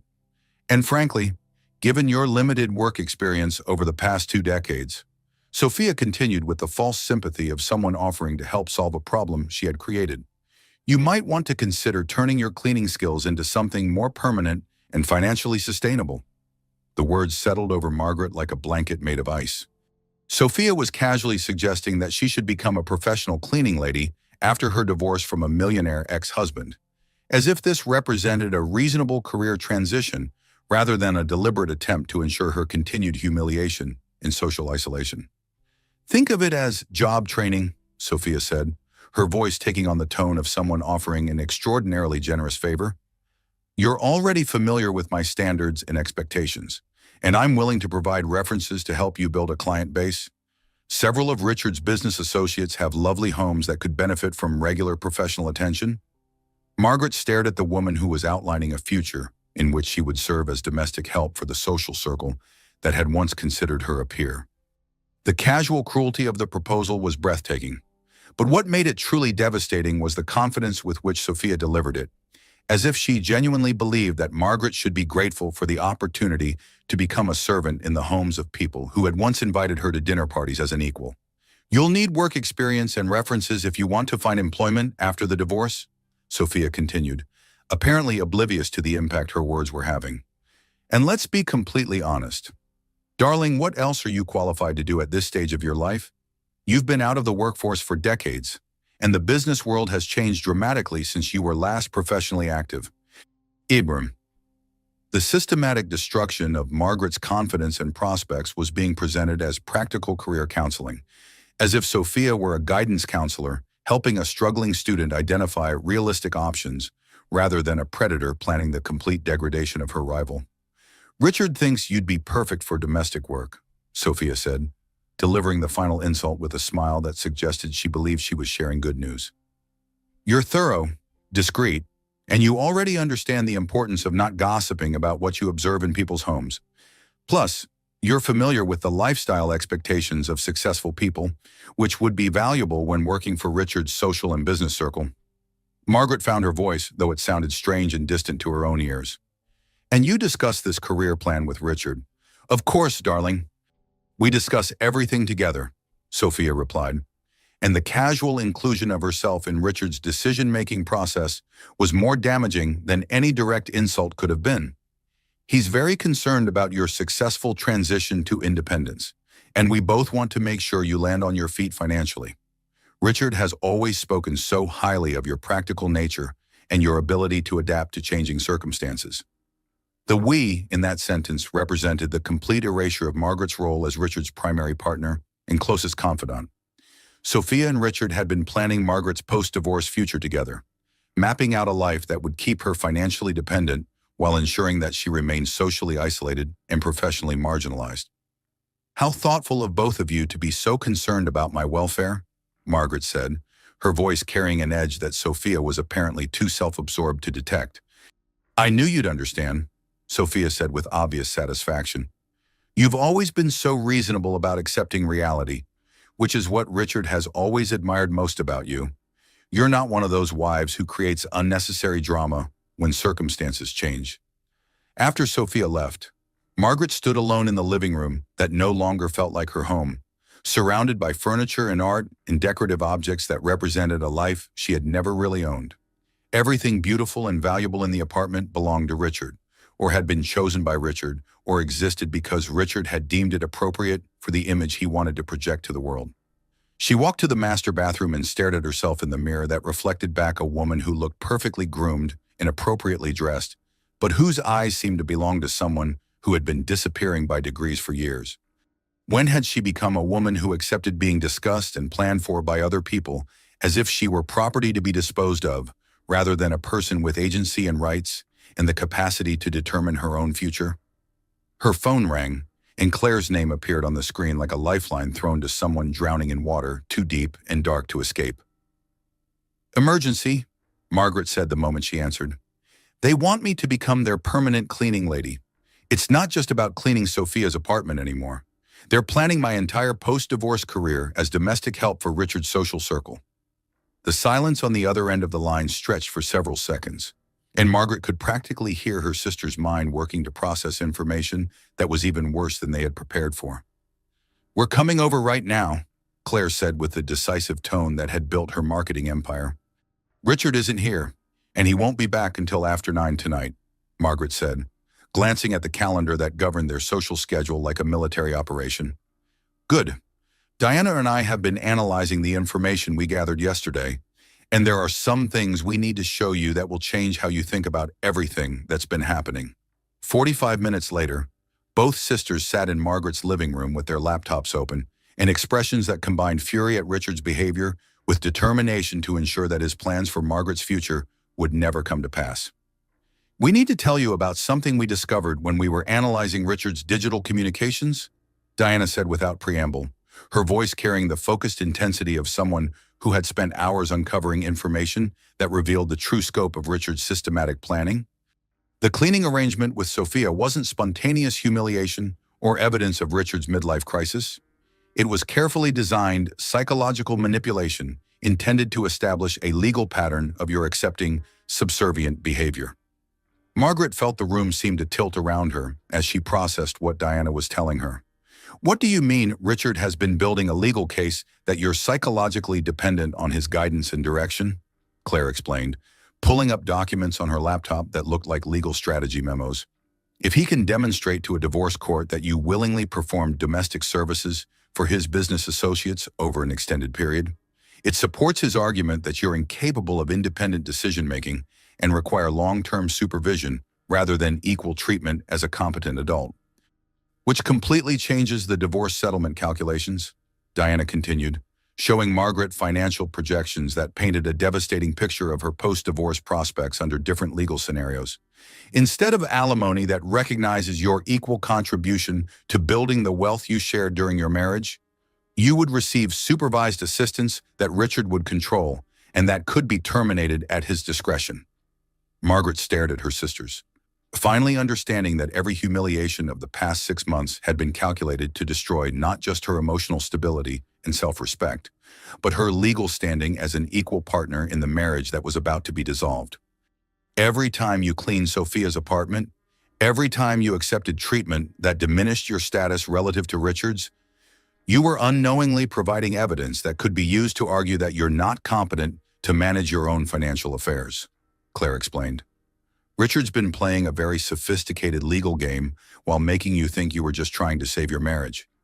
But here's what he doesn't know, Diana said with a smile that contained enough satisfaction to power the entire city. We've been playing the same game, and we're much better at it than he is. That night, as Margaret waited for Richard to return from his business dinner, she realized that the woman who had spent 6 months cleaning up other people's messes while her own life fell apart was finally ready to start cleaning house in a completely different way.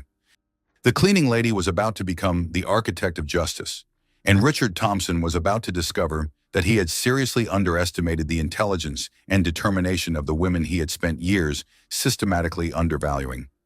Diana's technology company occupied 3 full floors of a gleaming glass tower in Lower Manhattan, but her personal office felt more like a military command center than a corporate executive suite. Multiple high-resolution monitors displayed cascading streams of data that looked like digital waterfalls, and the walls were covered with whiteboards containing diagrams and flowcharts that resembled battle plans for a complex strategic operation. Which, Margaret realized as she settled into a chair across from Diana's impressive desk, was exactly what they had become.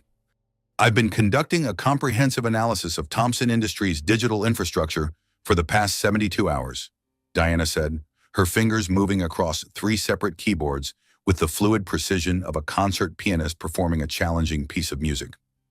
What I've discovered goes far beyond simple insider trading or municipal corruption. We're looking at systematic criminal enterprise that spans multiple jurisdictions and involves dozens of co-conspirators. Claire paced behind Diana's chair with the restless energy of someone whose marketing mind was already developing strategies to leverage whatever information Diana had uncovered.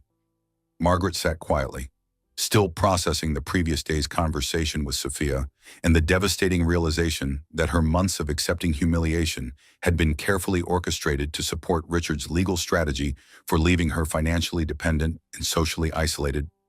Richard had returned home the previous evening in an unusually expansive mood that suggested his business dinner had produced profitable results.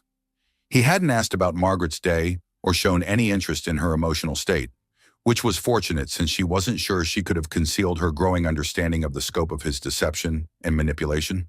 Show her the municipal corruption timeline first, Claire said, stopping her pacing to lean over Diana's shoulder and point to specific elements displayed on the main monitor. She needs to understand the scope of what we're dealing with before we get into the more complex financial crimes. Diana pulled up a comprehensive visual representation of Thompson Industries' business relationships with city government over the past 5 years. The display looked like a spider web connecting Richard's company to planning officials, zoning commissioners, city council members, and municipal contractors through a complex network of financial transactions, consulting contracts, and strategic donations. Thompson Industries' success isn't just based on advanced knowledge of development decisions, Diana explained, highlighting specific connections that showed money flowing from Richard's company to various city officials. Richard has been actively purchasing those decisions through a sophisticated bribery system disguised as legitimate business relationships. Margaret leaned forward to study the data more closely, seeing her husband's business empire through completely new eyes. The timeline showed strategic campaign contributions followed immediately by favorable zoning decisions, expensive consulting contracts that preceded development approvals, and luxury travel expenses that corresponded exactly with municipal votes that made Richard's clients millions of dollars. He's not predicting which neighborhoods will be developed, Claire said, pointing to specific examples on the screen. He's directly influencing which areas receive development approval by bribing the officials who make those decisions, then positioning his clients to profit from outcomes that he helped orchestrate through systematic corruption. The scope of the criminal activity was staggering. Margaret had always known that Richard was ambitious and sometimes ruthless in his business dealings, but she had assumed his success came from superior intelligence and strategic thinking. Learning that his achievements were actually built on purchasing government decisions through elaborate bribery schemes felt like discovering that everything she thought she knew about her husband's character was completely false. "There's significantly more," Diana said, switching to another display that showed what appeared to be confidential documents from various competing companies. Thomson Industries has been conducting systematic industrial espionage against smaller competitors, stealing their proprietary research and using that information to undercut their bids and destroy their market position. The new screen showed detailed evidence of corporate hacking operations that had targeted 27 different companies over the past 5 years. Diana had somehow obtained records of illegal computer intrusions, stolen marketing research, and confidential strategic plans that Richard's company had used to systematically destroy businesses that posed competitive threats. "We've been quietly reaching out to some of the victimized companies through carefully established business connections," Claire added, consulting notes on her own laptop. "They're extremely interested in pursuing legal action if we can provide sufficient evidence to support criminal charges and civil lawsuits. The potential financial liability could easily reach into the hundreds of millions of dollars." Margaret felt overwhelmed by the comprehensive nature of Richard's criminal activities. She had been focused on understanding his personal cruelty and manipulation, but her sisters had uncovered evidence of systematic fraud that had damaged dozens of other businesses and potentially hundreds of individual careers. "How is it possible that he's been operating like this for years without being caught?" she asked. "Because he's been extremely careful to compartmentalize his illegal activities across multiple different types of violations," Diana replied, pulling up a new display that showed the various criminal enterprises organized by category: municipal corruption through strategic bribery, industrial espionage through corporate hacking, tax evasion through offshore money laundering, securities fraud through insider trading. Any single category of crime might have gone undetected for years if authorities weren't looking for patterns across his entire operation. But when you analyze all the activities together and map the connections between different types of illegal behavior," Claire continued, "the evidence becomes absolutely overwhelming. Richard Thomson isn't just a successful businessman who occasionally cuts ethical corners. He's a sophisticated criminal who has built his entire professional reputation through systematic fraud." Diana pulled up financial records that revealed a complex international network of offshore accounts, shell companies, and banking arrangements that clearly violated multiple federal laws governing financial disclosure and tax reporting. "The money laundering operation alone could result in decades of federal prison time," she said quietly. "Richard has been systematically hiding income from tax authorities through arrangements that violate international banking regulations and constitute clear evidence of intent to defraud the government." Margaret stared at the financial data, understanding for the first time that the millionaire ex-husband she had been afraid to leave because of his wealth and social connections was actually a criminal whose empire could collapse overnight if the appropriate authorities received the evidence that Diana had compiled. "But there's something else you need to understand," Diana said, her voice taking on an even more serious tone. "Richard has been planning to blame some of his cybercrimes on our companies if he gets caught. He's been systematically creating false digital evidence that would make it appear that Thomson Sisters Enterprises has been hacking Thomson Industries' computer systems." Claire's expression darkened as she pulled up additional information on her laptop. "He's been preparing to frame us for crimes he committed, which means that everything he's done to victimize other people, he was also planning to do to his own wife's family." Margaret felt a chill that had nothing to do with the air conditioning in Diana's office. "He's been planning to destroy your businesses.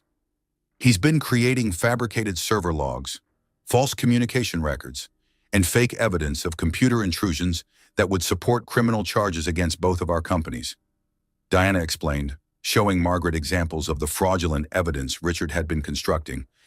If federal investigators started looking into Thomson Industries' activities, Richard was prepared to claim that any illegal computer access came from external hackers working for his wife's sisters rather than from his own internal operations, which would have destroyed our professional reputations and probably resulted in federal prison sentences for industrial espionage, Claire added grimly. "Richard wasn't just planning to leave you financially vulnerable through an unfair divorce settlement.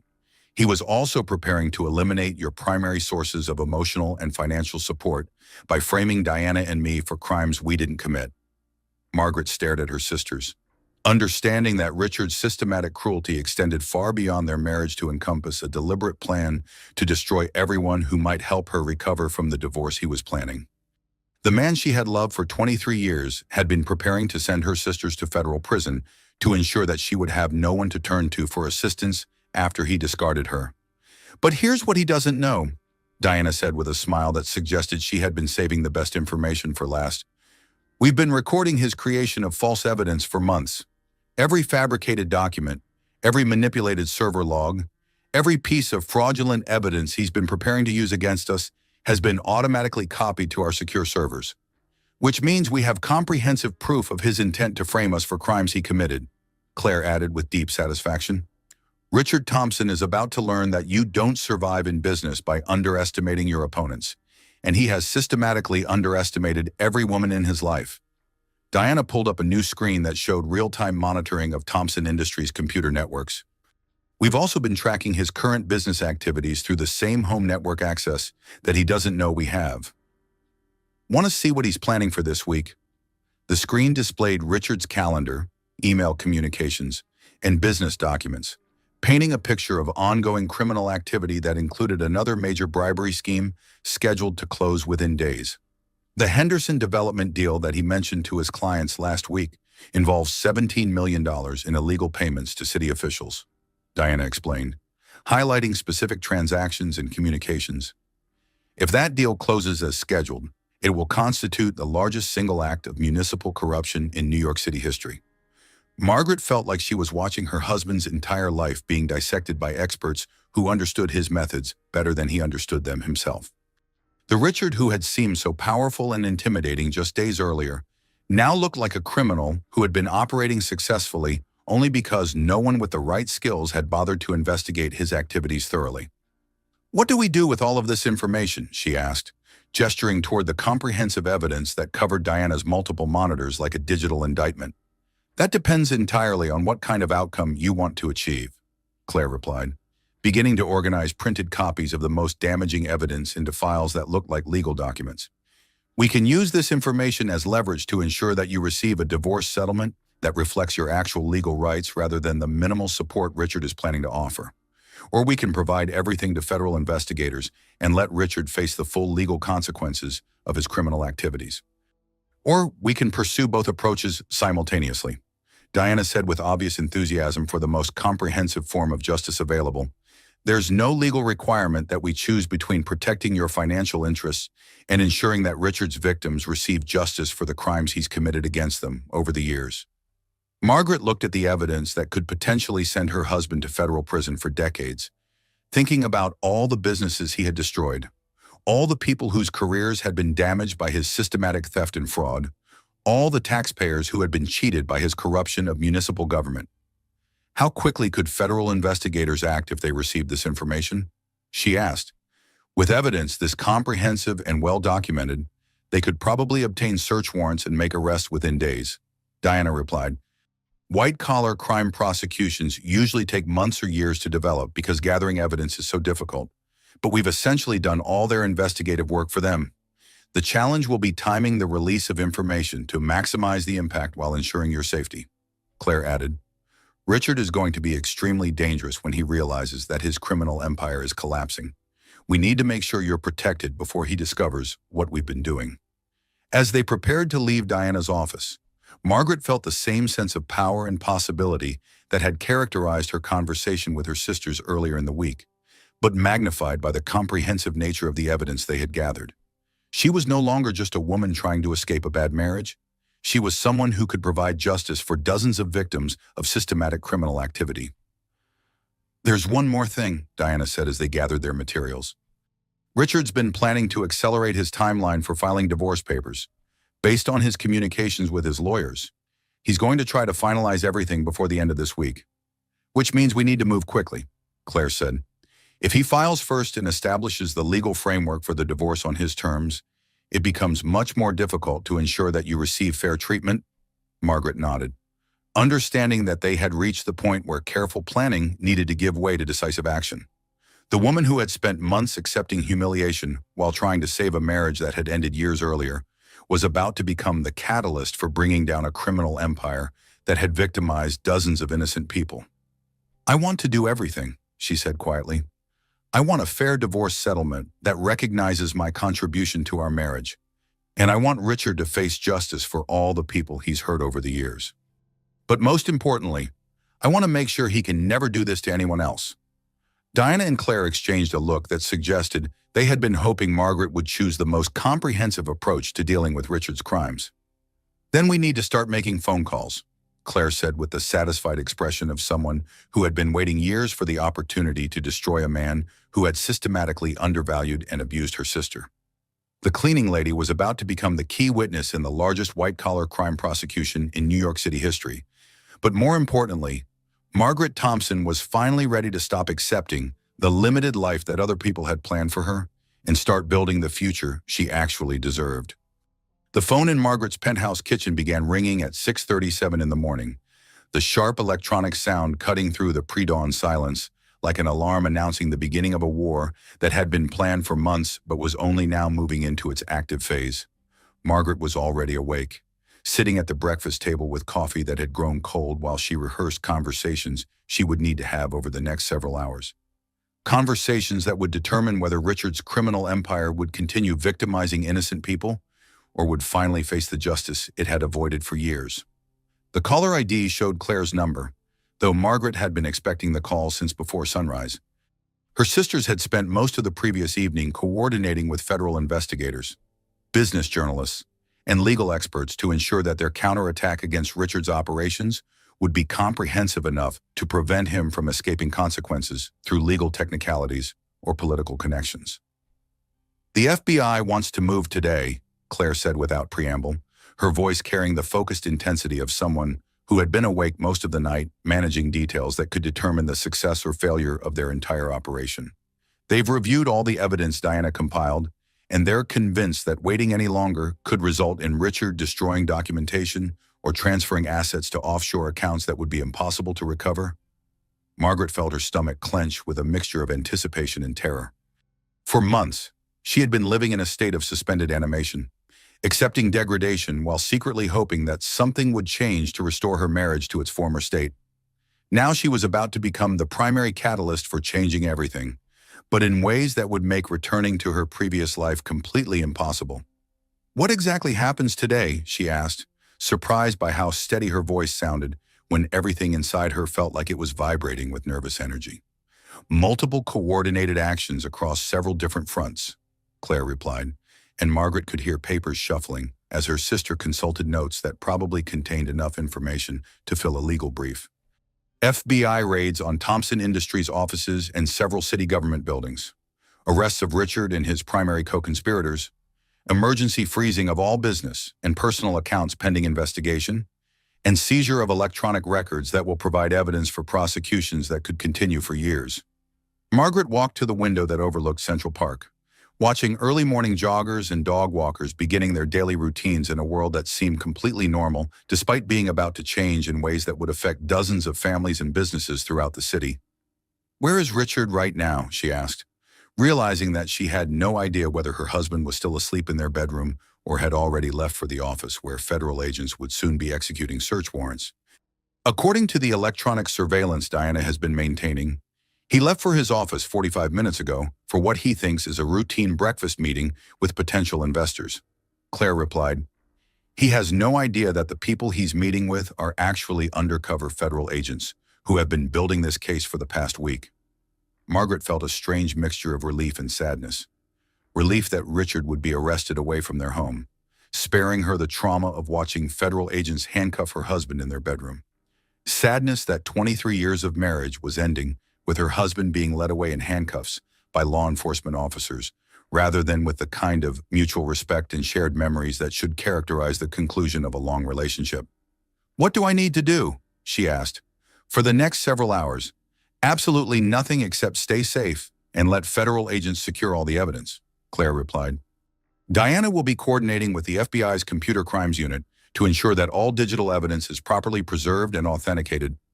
I'll be managing communications with the business journalists who will be reporting on the story to ensure that the coverage focuses on Richard's crimes rather than on personal details about your marriage.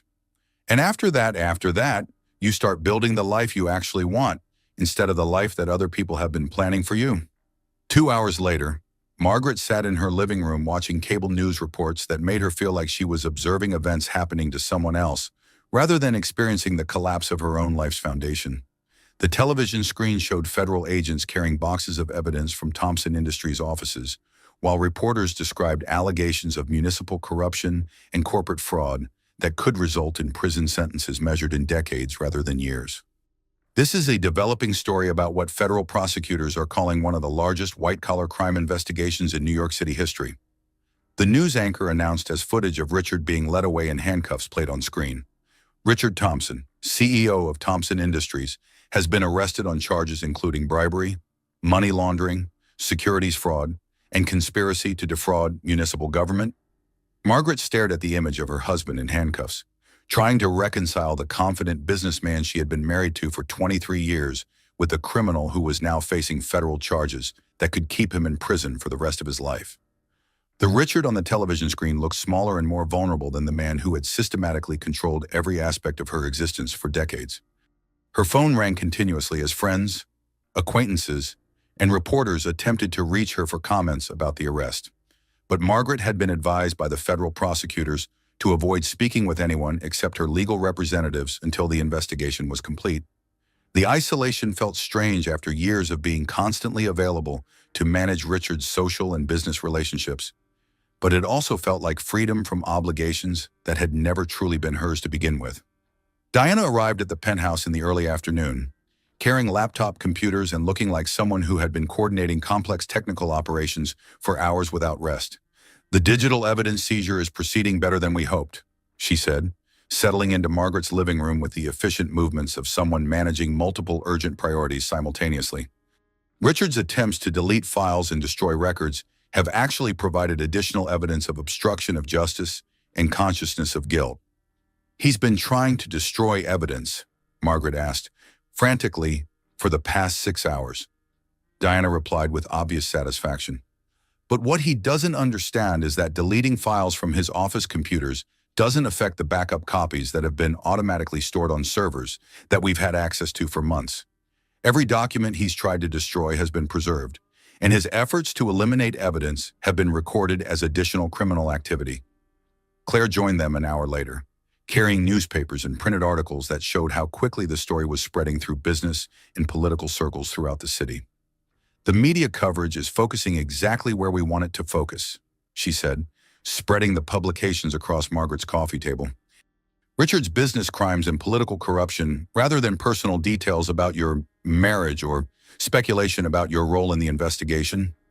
Margaret examined the headlines that described Richard as a corrupt businessman rather than a husband whose wife had helped expose his crimes. The coverage protected her privacy while ensuring that the focus remained on the systematic nature of Richard's criminal activities and their impact on the broader community. "What's happening with the other people who were arrested?" she asked. "Jim Henderson, Commissioner Walsh, and Councilman Torres are all in federal custody, facing charges that could result in similar prison sentences." Claire replied, "The FBI has been building cases against the entire corruption network for years, but they never had the kind of comprehensive inside access that Diana's monitoring provided." Diana pulled up real-time information on her laptop that showed the continuing investigation expanding to include additional suspects and criminal activities that investigators were discovering as they analyzed the evidence. 23 additional businesses have come forward with evidence that they were victims of Thompson Industries' industrial espionage operations, she said. "The civil lawsuits alone could result in financial judgments that exceed the total value of Richard's business empire." Margaret felt overwhelmed by the scope of justice that was unfolding as a result of her decision to stop accepting treatment that had gradually destroyed her sense of self-worth and agency. Her personal liberation was generating consequences that extended far beyond her own situation to provide justice for dozens of other victims of Richard's systematic criminal activity. "There's something else," Claire said, consulting notes on her phone. "Sophia has been arrested as well. Apparently, she wasn't just Richard's mistress, she was also his primary liaison with several of the businesses that were being targeted for corporate espionage." The news that Sophia was also facing criminal charges provided a strange sense of justice that Margaret hadn't expected to feel.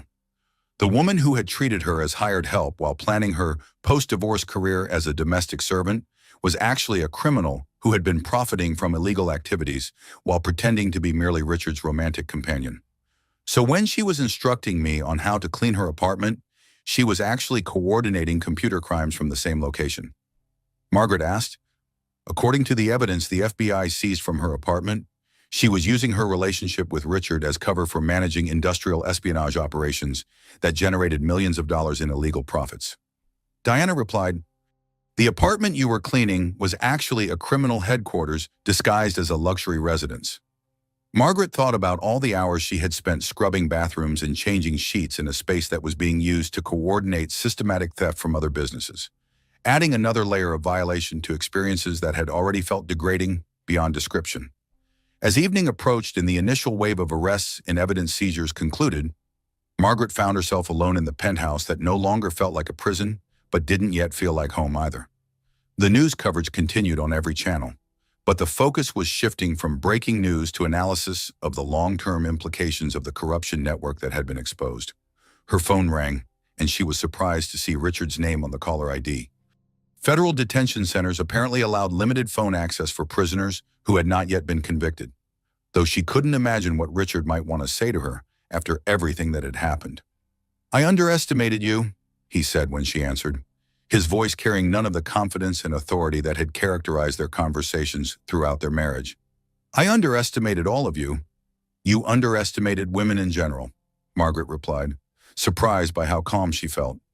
"You thought we were too weak or too dependent or too stupid to fight back effectively. But we weren't weak. We were just waiting for the right moment to remind you that we never needed you to survive. We just chose to include you in our lives, and we can choose to exclude you just as easily. The federal prosecutors are saying I could be looking at 15 to 20 years in prison," Richard said quietly. "I know," Margaret replied. "I also know that the victims of your crimes are finally going to receive justice for what you did to them. I think that's a fair trade." After hanging up, Margaret walked through the penthouse that contained 23 years of shared memories, understanding that this phase of her life was ending, but that she finally had the power to determine what would replace it. The cleaning lady had completed her last day of servitude, but Margaret Thompson's first day of genuine freedom was just beginning. Richard was waiting in the penthouse kitchen when Margaret came down for her morning coffee 3 days after his arrest, his presence so unexpected that she initially thought she might be hallucinating from stress and sleep deprivation. He sat at the breakfast table where they had shared thousands of meals over 23 years of marriage. But everything about him looked different. His usual perfectly styled hair was disheveled. His expensive suit was wrinkled, as if he had slept in it, and his blue eyes carried a desperate intensity that she had never seen before. "How are you here?" Margaret asked, her voice steadier than she felt as she processed the impossibility of Richard's presence in their home when he should have been in federal detention, awaiting trial on charges that could result in decades of imprisonment. "Posted bail 2 hours ago," Richard replied, though his voice lacked the confidence and authority that had characterized every conversation they had conducted throughout their marriage. $5 million secured by assets that the federal government hasn't frozen yet, which gives me a few days of freedom before the trial preparation process begins in earnest. Margaret remained standing near the kitchen entrance, calculating the distance to the nearest exit and wondering whether she should immediately call her sisters or the federal prosecutors who had advised her to avoid contact with Richard while the investigation continued.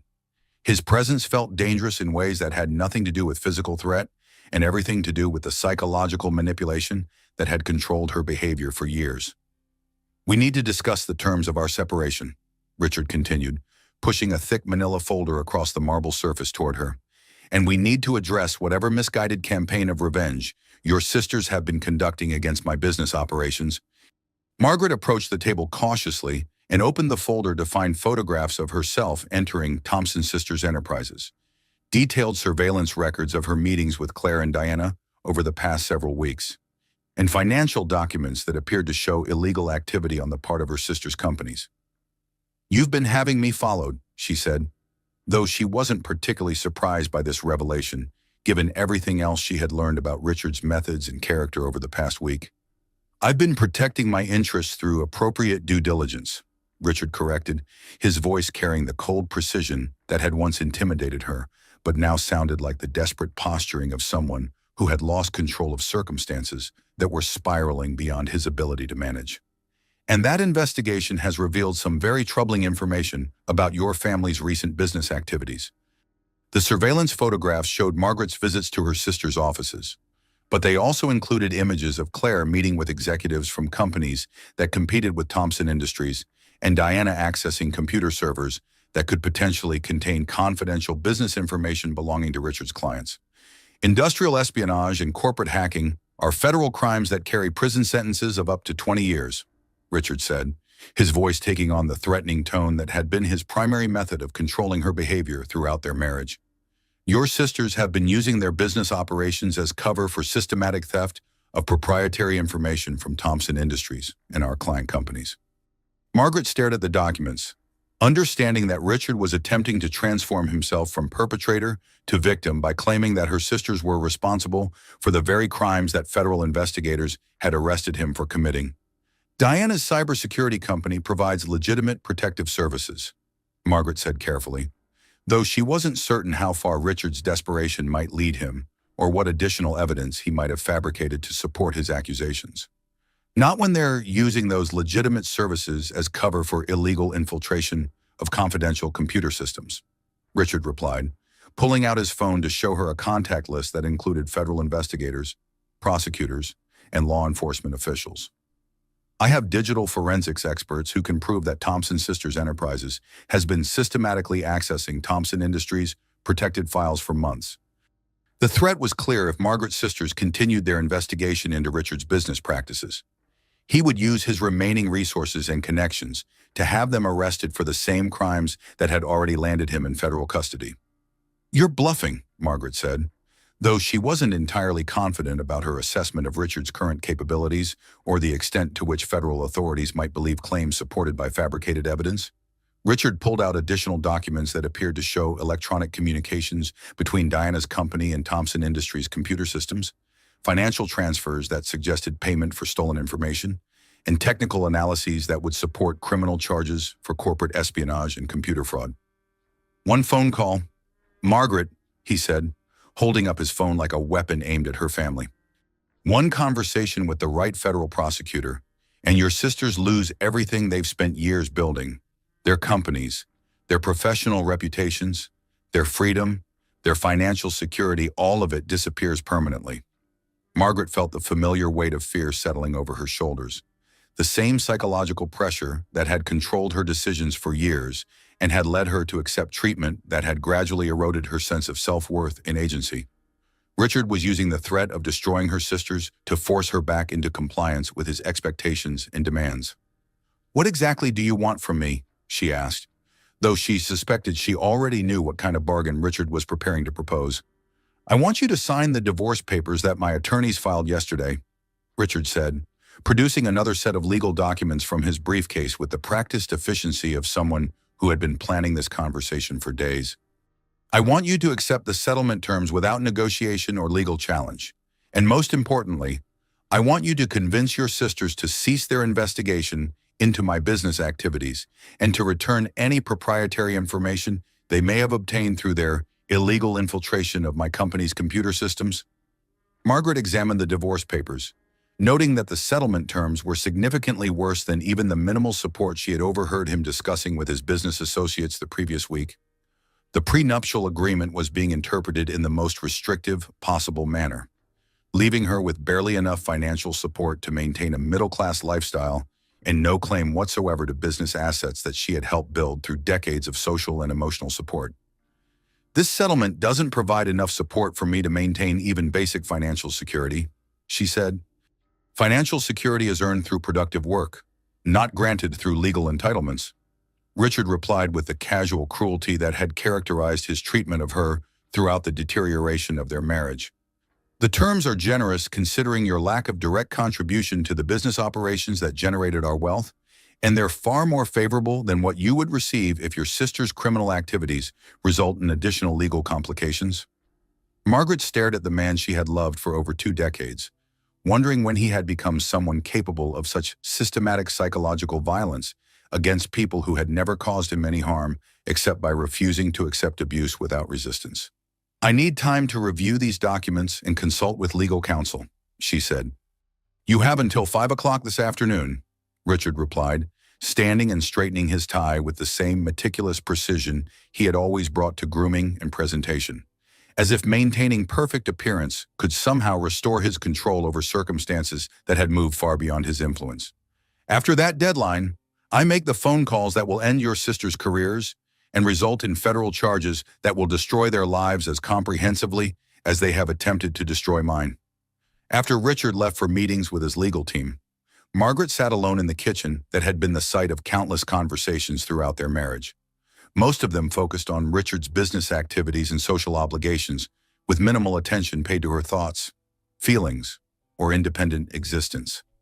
Now the space felt like a battlefield where the final confrontation of their relationship was being planned and executed. Her phone rang, and Claire's number appeared on the screen like a lifeline, connecting her to people who actually cared about her welfare, rather than viewing her as an asset to be managed or a problem to be solved. "We know about Richard's threats," Claire said immediately, her voice carrying the calm confidence of someone who had been expecting exactly this kind of desperate retaliation. "Diana's been monitoring his communications since he was released on bail. We saw him hiring private investigators to surveil you and fabricate evidence that could be used against us.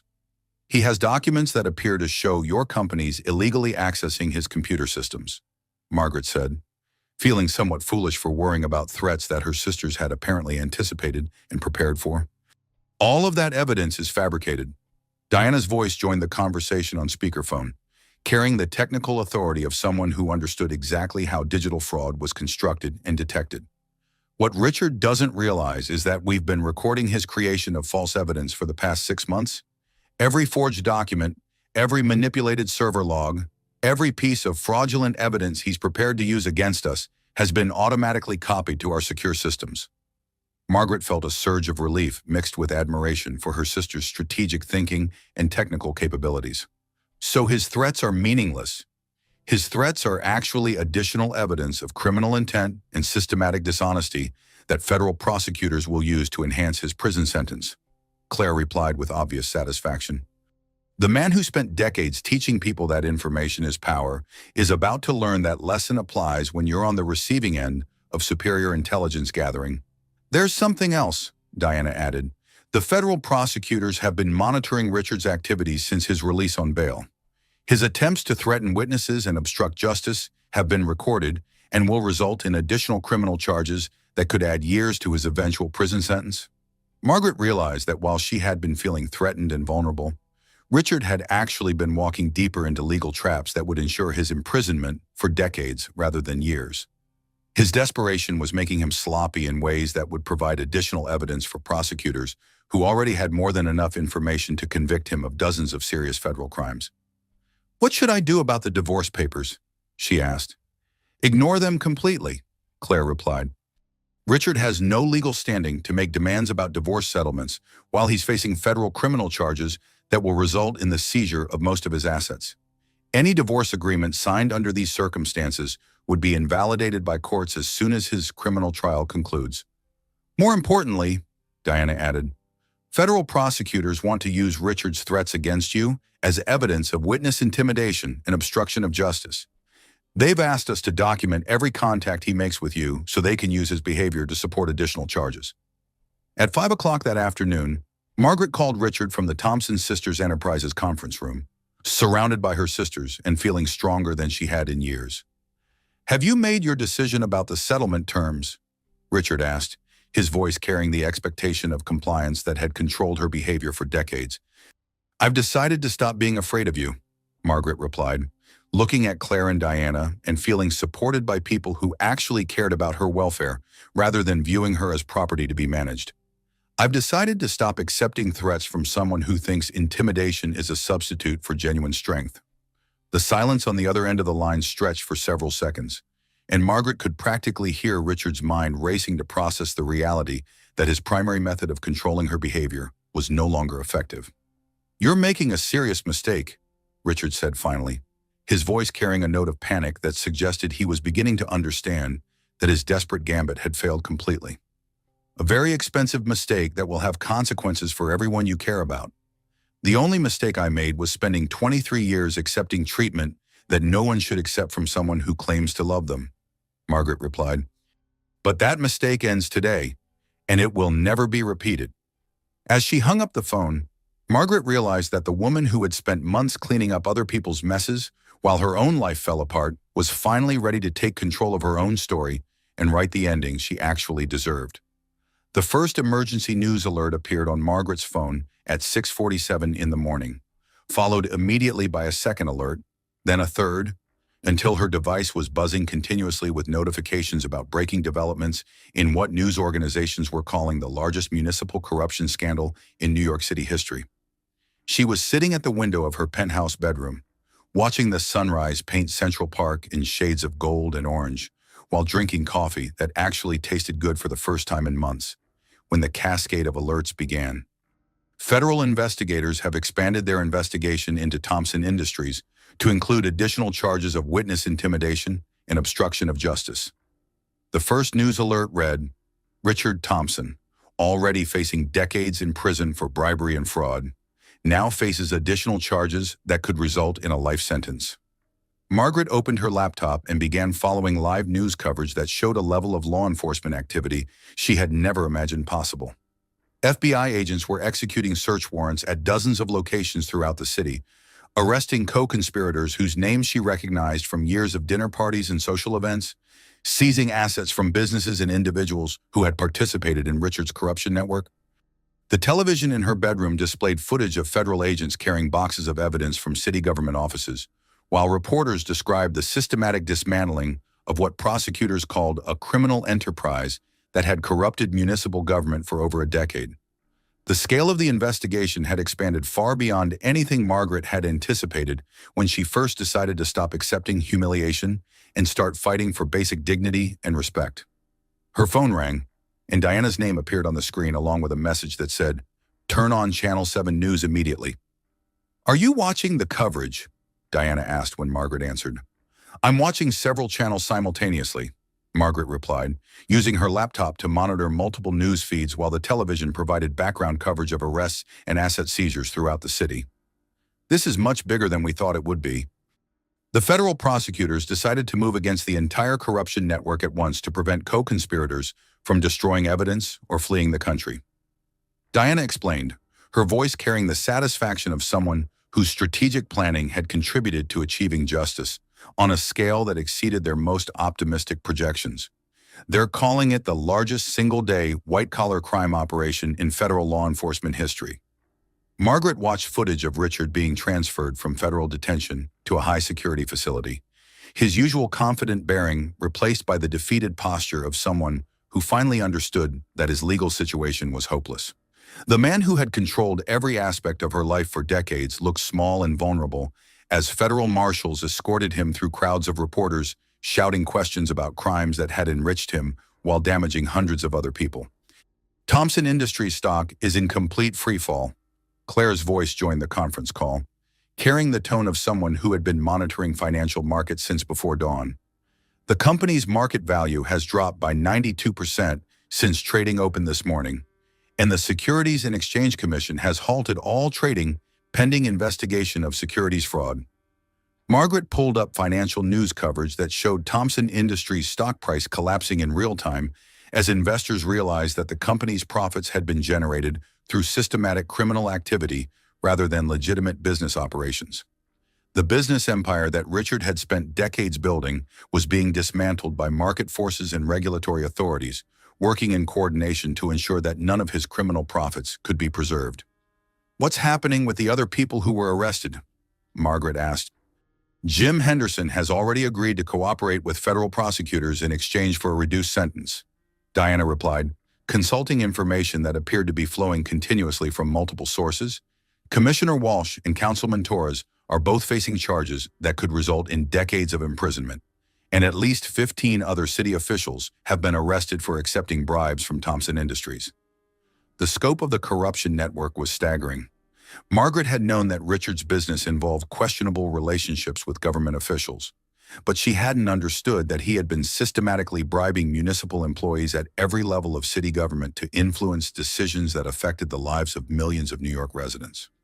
The civil lawsuits are going to be even more devastating than the criminal charges, Claire added, her marketing expertise allowing her to understand the long-term implications of reputational damage that extended far beyond immediate legal consequences. 37 businesses have filed suit against Thompson Industries for industrial espionage, and the city government is considering legal action to recover damages from decades of corrupted development decisions.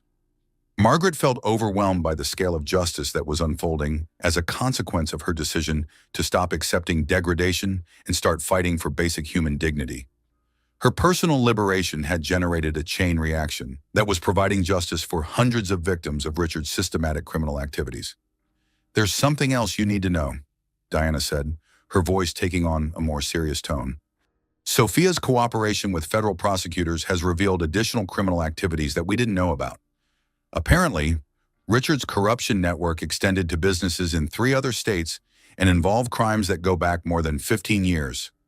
The news that Sophia was providing evidence against Richard felt like poetic justice to Margaret.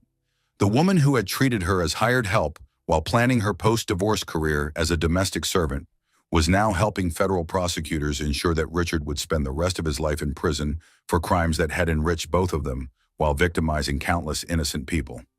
So when she was giving me instructions about cleaning her apartment, she was actually coordinating interstate criminal activities," Margaret asked.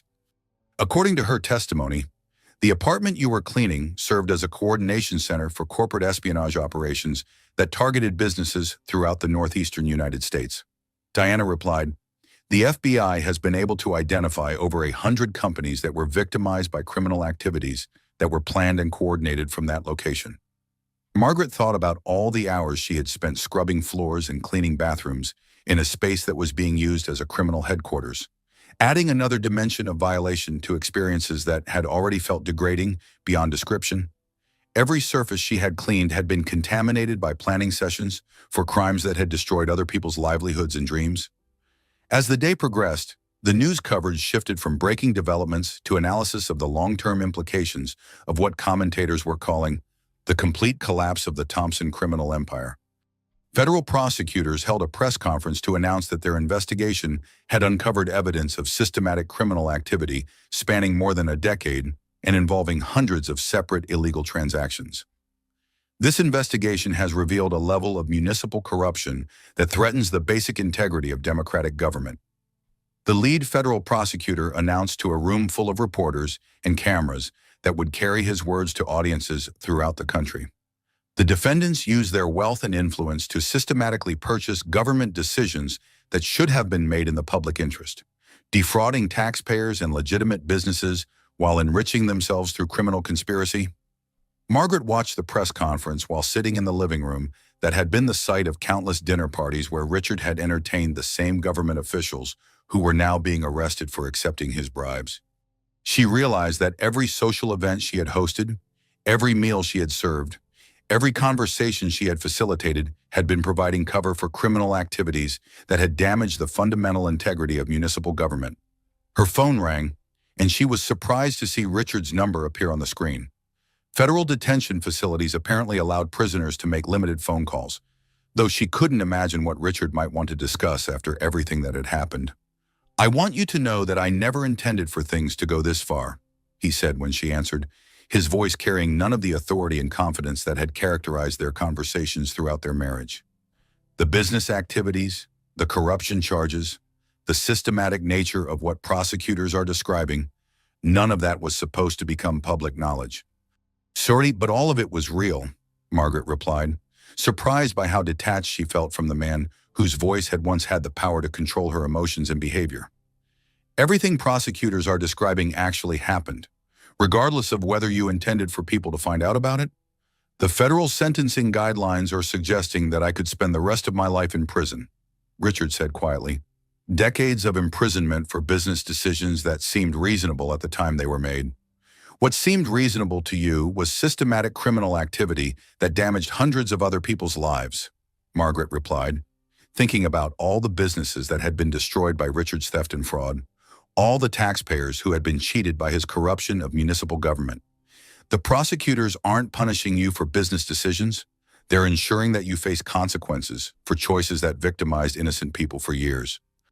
I know you worked with your sisters to provide evidence to federal investigators, Richard said, and Margaret could hear acceptance in his voice rather than the anger she had expected.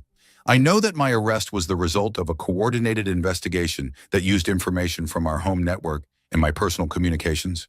I know that you spent months planning to frame Claire and Diana for crimes you committed, Margaret replied. I know that you were prepared to send my sisters to federal prison to ensure that I would have no support system after you discarded me like outdated equipment. The silence on the other end of the line stretched for several seconds, and Margaret realized that Richard was finally confronting the full scope of his cruelty and the comprehensive nature of his criminal activity. You won, he said finally, his voice carrying a note of respect that she had never heard from him during their marriage. You and your sisters outplayed me completely. We didn't win anything, Margaret replied, looking out at Central Park where normal people were living normal lives while her husband's criminal empire collapsed around them. We just stopped accepting treatment that no one should accept from people who claim to care about them. Justice isn't winning, it's just justice. After ending the call, Margaret realized that she felt neither satisfaction nor sadness about Richard's situation. The man who had systematically destroyed her sense of self-worth over decades of marriage was facing the consequences of his own choices. And those consequences had nothing to do with her personal vindication and everything to do with ensuring that his victims finally received justice. The cleaning lady had completed her last day of servitude, but more importantly, Margaret Thompson had finally learned to demand treatment that reflected her actual worth, rather than accepting whatever minimal consideration other people were willing to provide. 6 months after Richard's arrest and conviction, Margaret Thompson sat at the window of her new apartment overlooking the Hudson River, watching the late morning light dance across the water while her coffee grew cool in her hands. The apartment was significantly smaller than the penthouse, with none of the marble or crystal that had defined her previous life. But every piece of furniture had been chosen by her. Every book on the shelves reflected her actual interests rather than Richard's decorator's vision of intellectual sophistication, and every morning brought the quiet satisfaction of waking up in a space that belonged entirely to her. The doorbell chimed with a simple, pleasant sound that bore no resemblance to the elaborate musical sequence that had announced visitors to the penthouse. Margaret smiled as she heard the familiar voices of her sisters in the hallway, punctuated by the sound of paper bags and coffee cups being arranged with the efficiency of people who had made this visit dozens of times over the past several months. Wednesday morning breakfast had evolved into a cherished tradition, a weekly celebration of survival and new beginnings that felt more valuable than any of the elaborate social events that had filled Margaret's calendar during her marriage. The ritual represented something that had been missing from her life for years, regular contact with people who cared about her welfare without expecting anything in return, except the opportunity to maintain their relationship. The final divorce settlement documentation should be processed by the end of this week, Claire announced as she settled into Margaret's small kitchen with the confidence of someone who had helped choose every appliance and who felt genuinely at home in the space. Equal division of all legitimate assets, full restitution for funds that were hidden in offshore accounts, and comprehensive protection against any future claims on your property or income. The federal prosecutors were extraordinarily motivated to ensure that you received fair compensation, Diana added, opening her laptop to display financial documents that represented months of complex negotiations between lawyers, federal agencies, and international banking authorities. Recovering stolen money and returning it to victims makes their conviction statistics look excellent, and your case helped them establish legal precedents for similar situations. Margaret poured coffee for her sisters, still amazed by how different her life looked when viewed through the lens of actual choice rather than obligation imposed by other people's expectations and demands. The financial settlement would leave her comfortably wealthy rather than struggling to survive on minimal support. But more importantly, it would leave her free to determine how that wealth was used to build the life she actually wanted, rather than the life Richard had planned for her.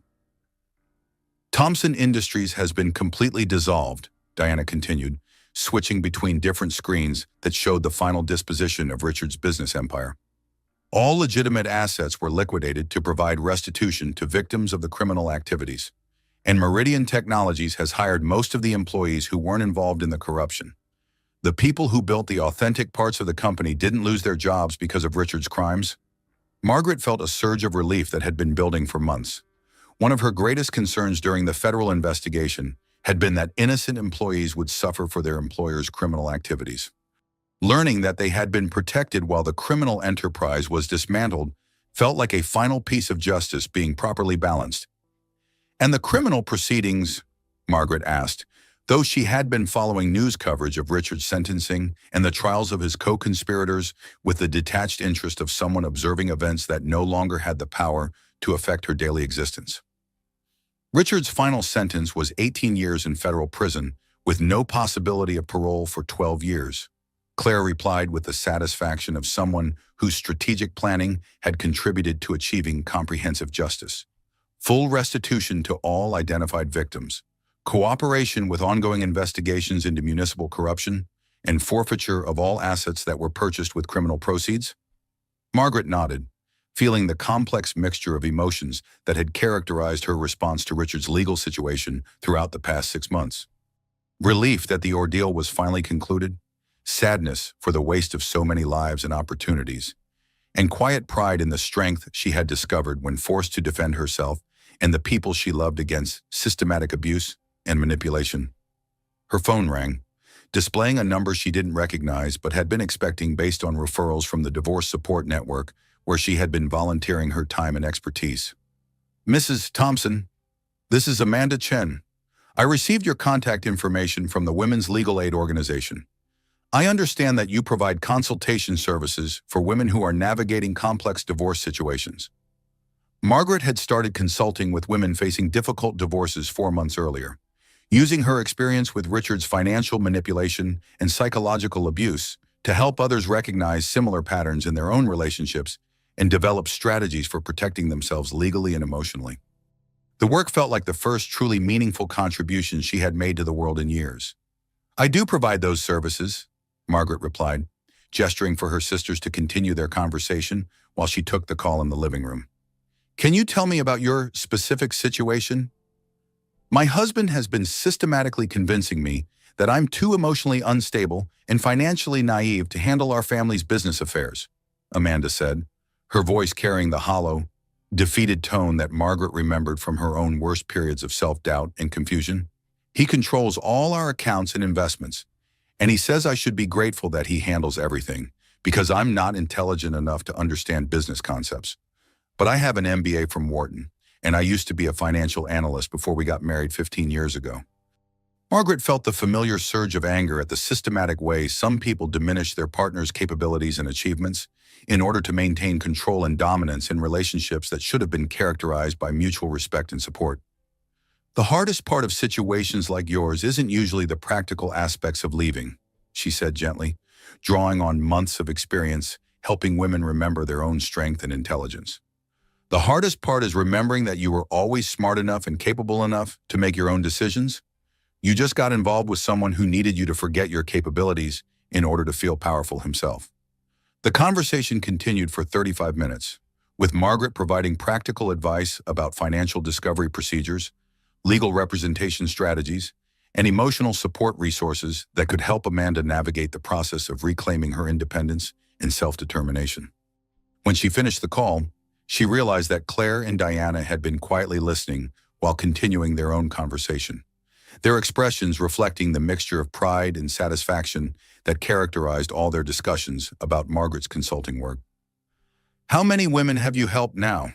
Diana asked, consulting notes on her laptop that apparently tracked the growth and impact of Margaret's informal counseling services. 23 over the past 4 months, Margaret replied, feeling a sense of accomplishment that was completely different from anything she had experienced during her marriage. And every single one of them turned out to be significantly more intelligent and capable than she had been allowed to remember during her relationship. Claire reached across the small table and squeezed Margaret's hand with the warmth of someone who had watched her sister transform from victim to advocate over the course of less than a year. "You know what I think," she said. I think you've finally discovered your actual calling in life.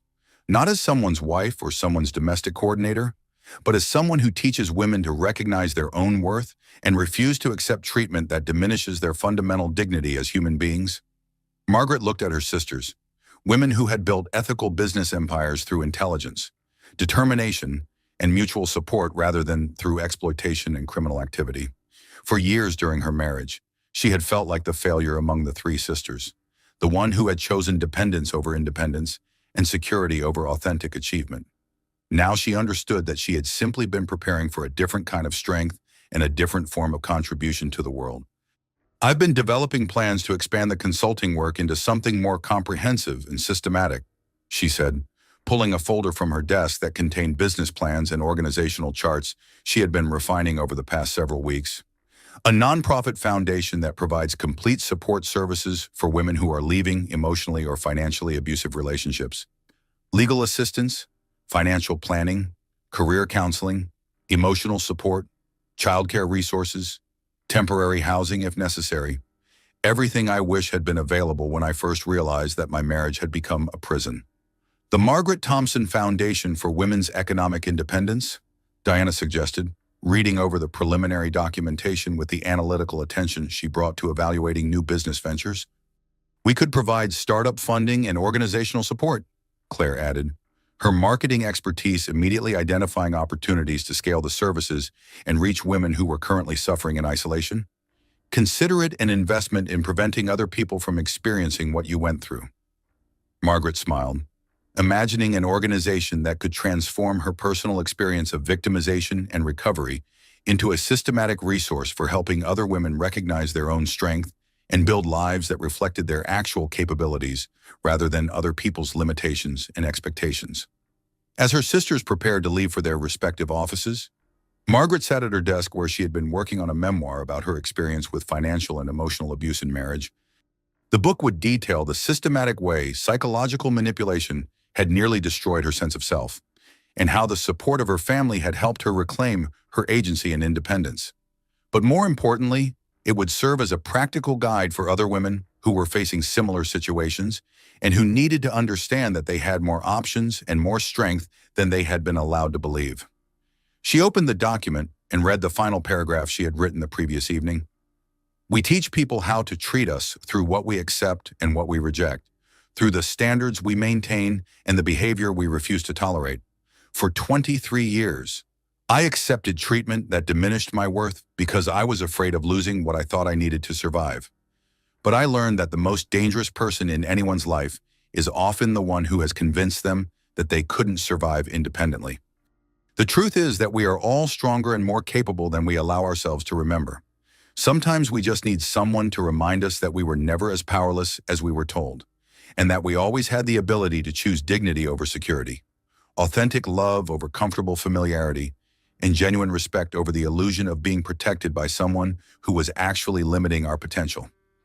Margaret saved the document and opened a new email to her literary agent, a woman Claire had recommended who specialized in memoirs that could provide practical guidance for readers facing similar challenges. The book would be published within the year, adding her voice to the growing number of women who were refusing to be diminished by people who claimed to love them, while systematically destroying their confidence in independence. Her phone buzzed with a text message from Richard, his first direct communication since his sentencing hearing 3 months earlier. Federal prison regulations allowed limited electronic communication privileges for inmates who maintain good behavior, and Margaret had chosen not to block his number because she wanted to monitor any attempts at continued manipulation or intimidation. I've been thinking about our last conversation and the things you said about justice and consequences. I think you were right about most of it. I hope the foundation you're planning helps people avoid the mistakes I made and the pain I caused. Margaret stared at the message for several minutes, feeling complicated emotions that arose whenever she remembered moments of genuine connection with the man Richard had been before he became the person whose criminal activities had damaged so many lives. There had been authentic love between them during the early years of their marriage, shared dreams and mutual support that made his systematic betrayal more painful rather than less. She typed a brief response. I hope prison provides you with time to become someone worth becoming. I hope you use that time well. After sending the message, Margaret blocked Richard's number permanently. That chapter of her life was finally completely irreversibly closed. She returned to her desk and began developing a comprehensive business plan for the foundation, outlining services that could provide holistic support for women transitioning from dependence to independence in situations where they had been systematically discouraged from recognizing their own capabilities and worth. Legal assistance, financial planning, career development, emotional counseling, networking opportunities, childcare support, everything necessary to help women rebuild lives that reflected their authentic potential rather than other people's limitations. As the afternoon sun slanted through her windows, Margaret realized that she was building something that could have impact far beyond her own recovery, something that could prevent other women from spending years accepting treatment that diminished their fundamental worth as human beings, while they convinced themselves that patience and accommodation would eventually restore relationships that had actually ended long before they were informed. The sound of her keyboard clicking filled the quiet apartment, each word representing a small act of construction in a life that finally belonged entirely to her. Outside her window, the Hudson River continued its ancient flow toward the ocean, carrying away debris from yesterday while making space for whatever would come tomorrow. Margaret Thompson, former wife, former cleaning lady, current architect of her own destiny and advocate for women who deserve better than they had been taught to expect, worked steadily through the afternoon. She was building a future, one carefully chosen word at a time, constructing tomorrow from the foundation of strength she had discovered when she finally stopped accepting less than she deserved. The sound of breaking crystal had become the sound of beginning. The cleaning lady's last day had become the first day of everything else, and Margaret Thompson was finally, completely, authentically free to become whoever she decided to be. The story ended not with revenge or dramatic confrontation, but with the quiet satisfaction of a woman who had learned to demand treatment that reflected her actual worth. She had discovered that the most powerful form of resistance was simply refusing to accept limitations that other people tried to impose, and that the most meaningful victory was helping other people discover their own capacity for building lives that honored their authentic capabilities rather than other people's fears and insecurities. In her new apartment overlooking the Hudson River, surrounded by books she had chosen and furniture that reflected her actual preferences, Margaret Thompson began writing the next chapter of a story that belonged entirely to her. The cleaning lady had completed her last day of servitude, but the architect of justice was just getting started.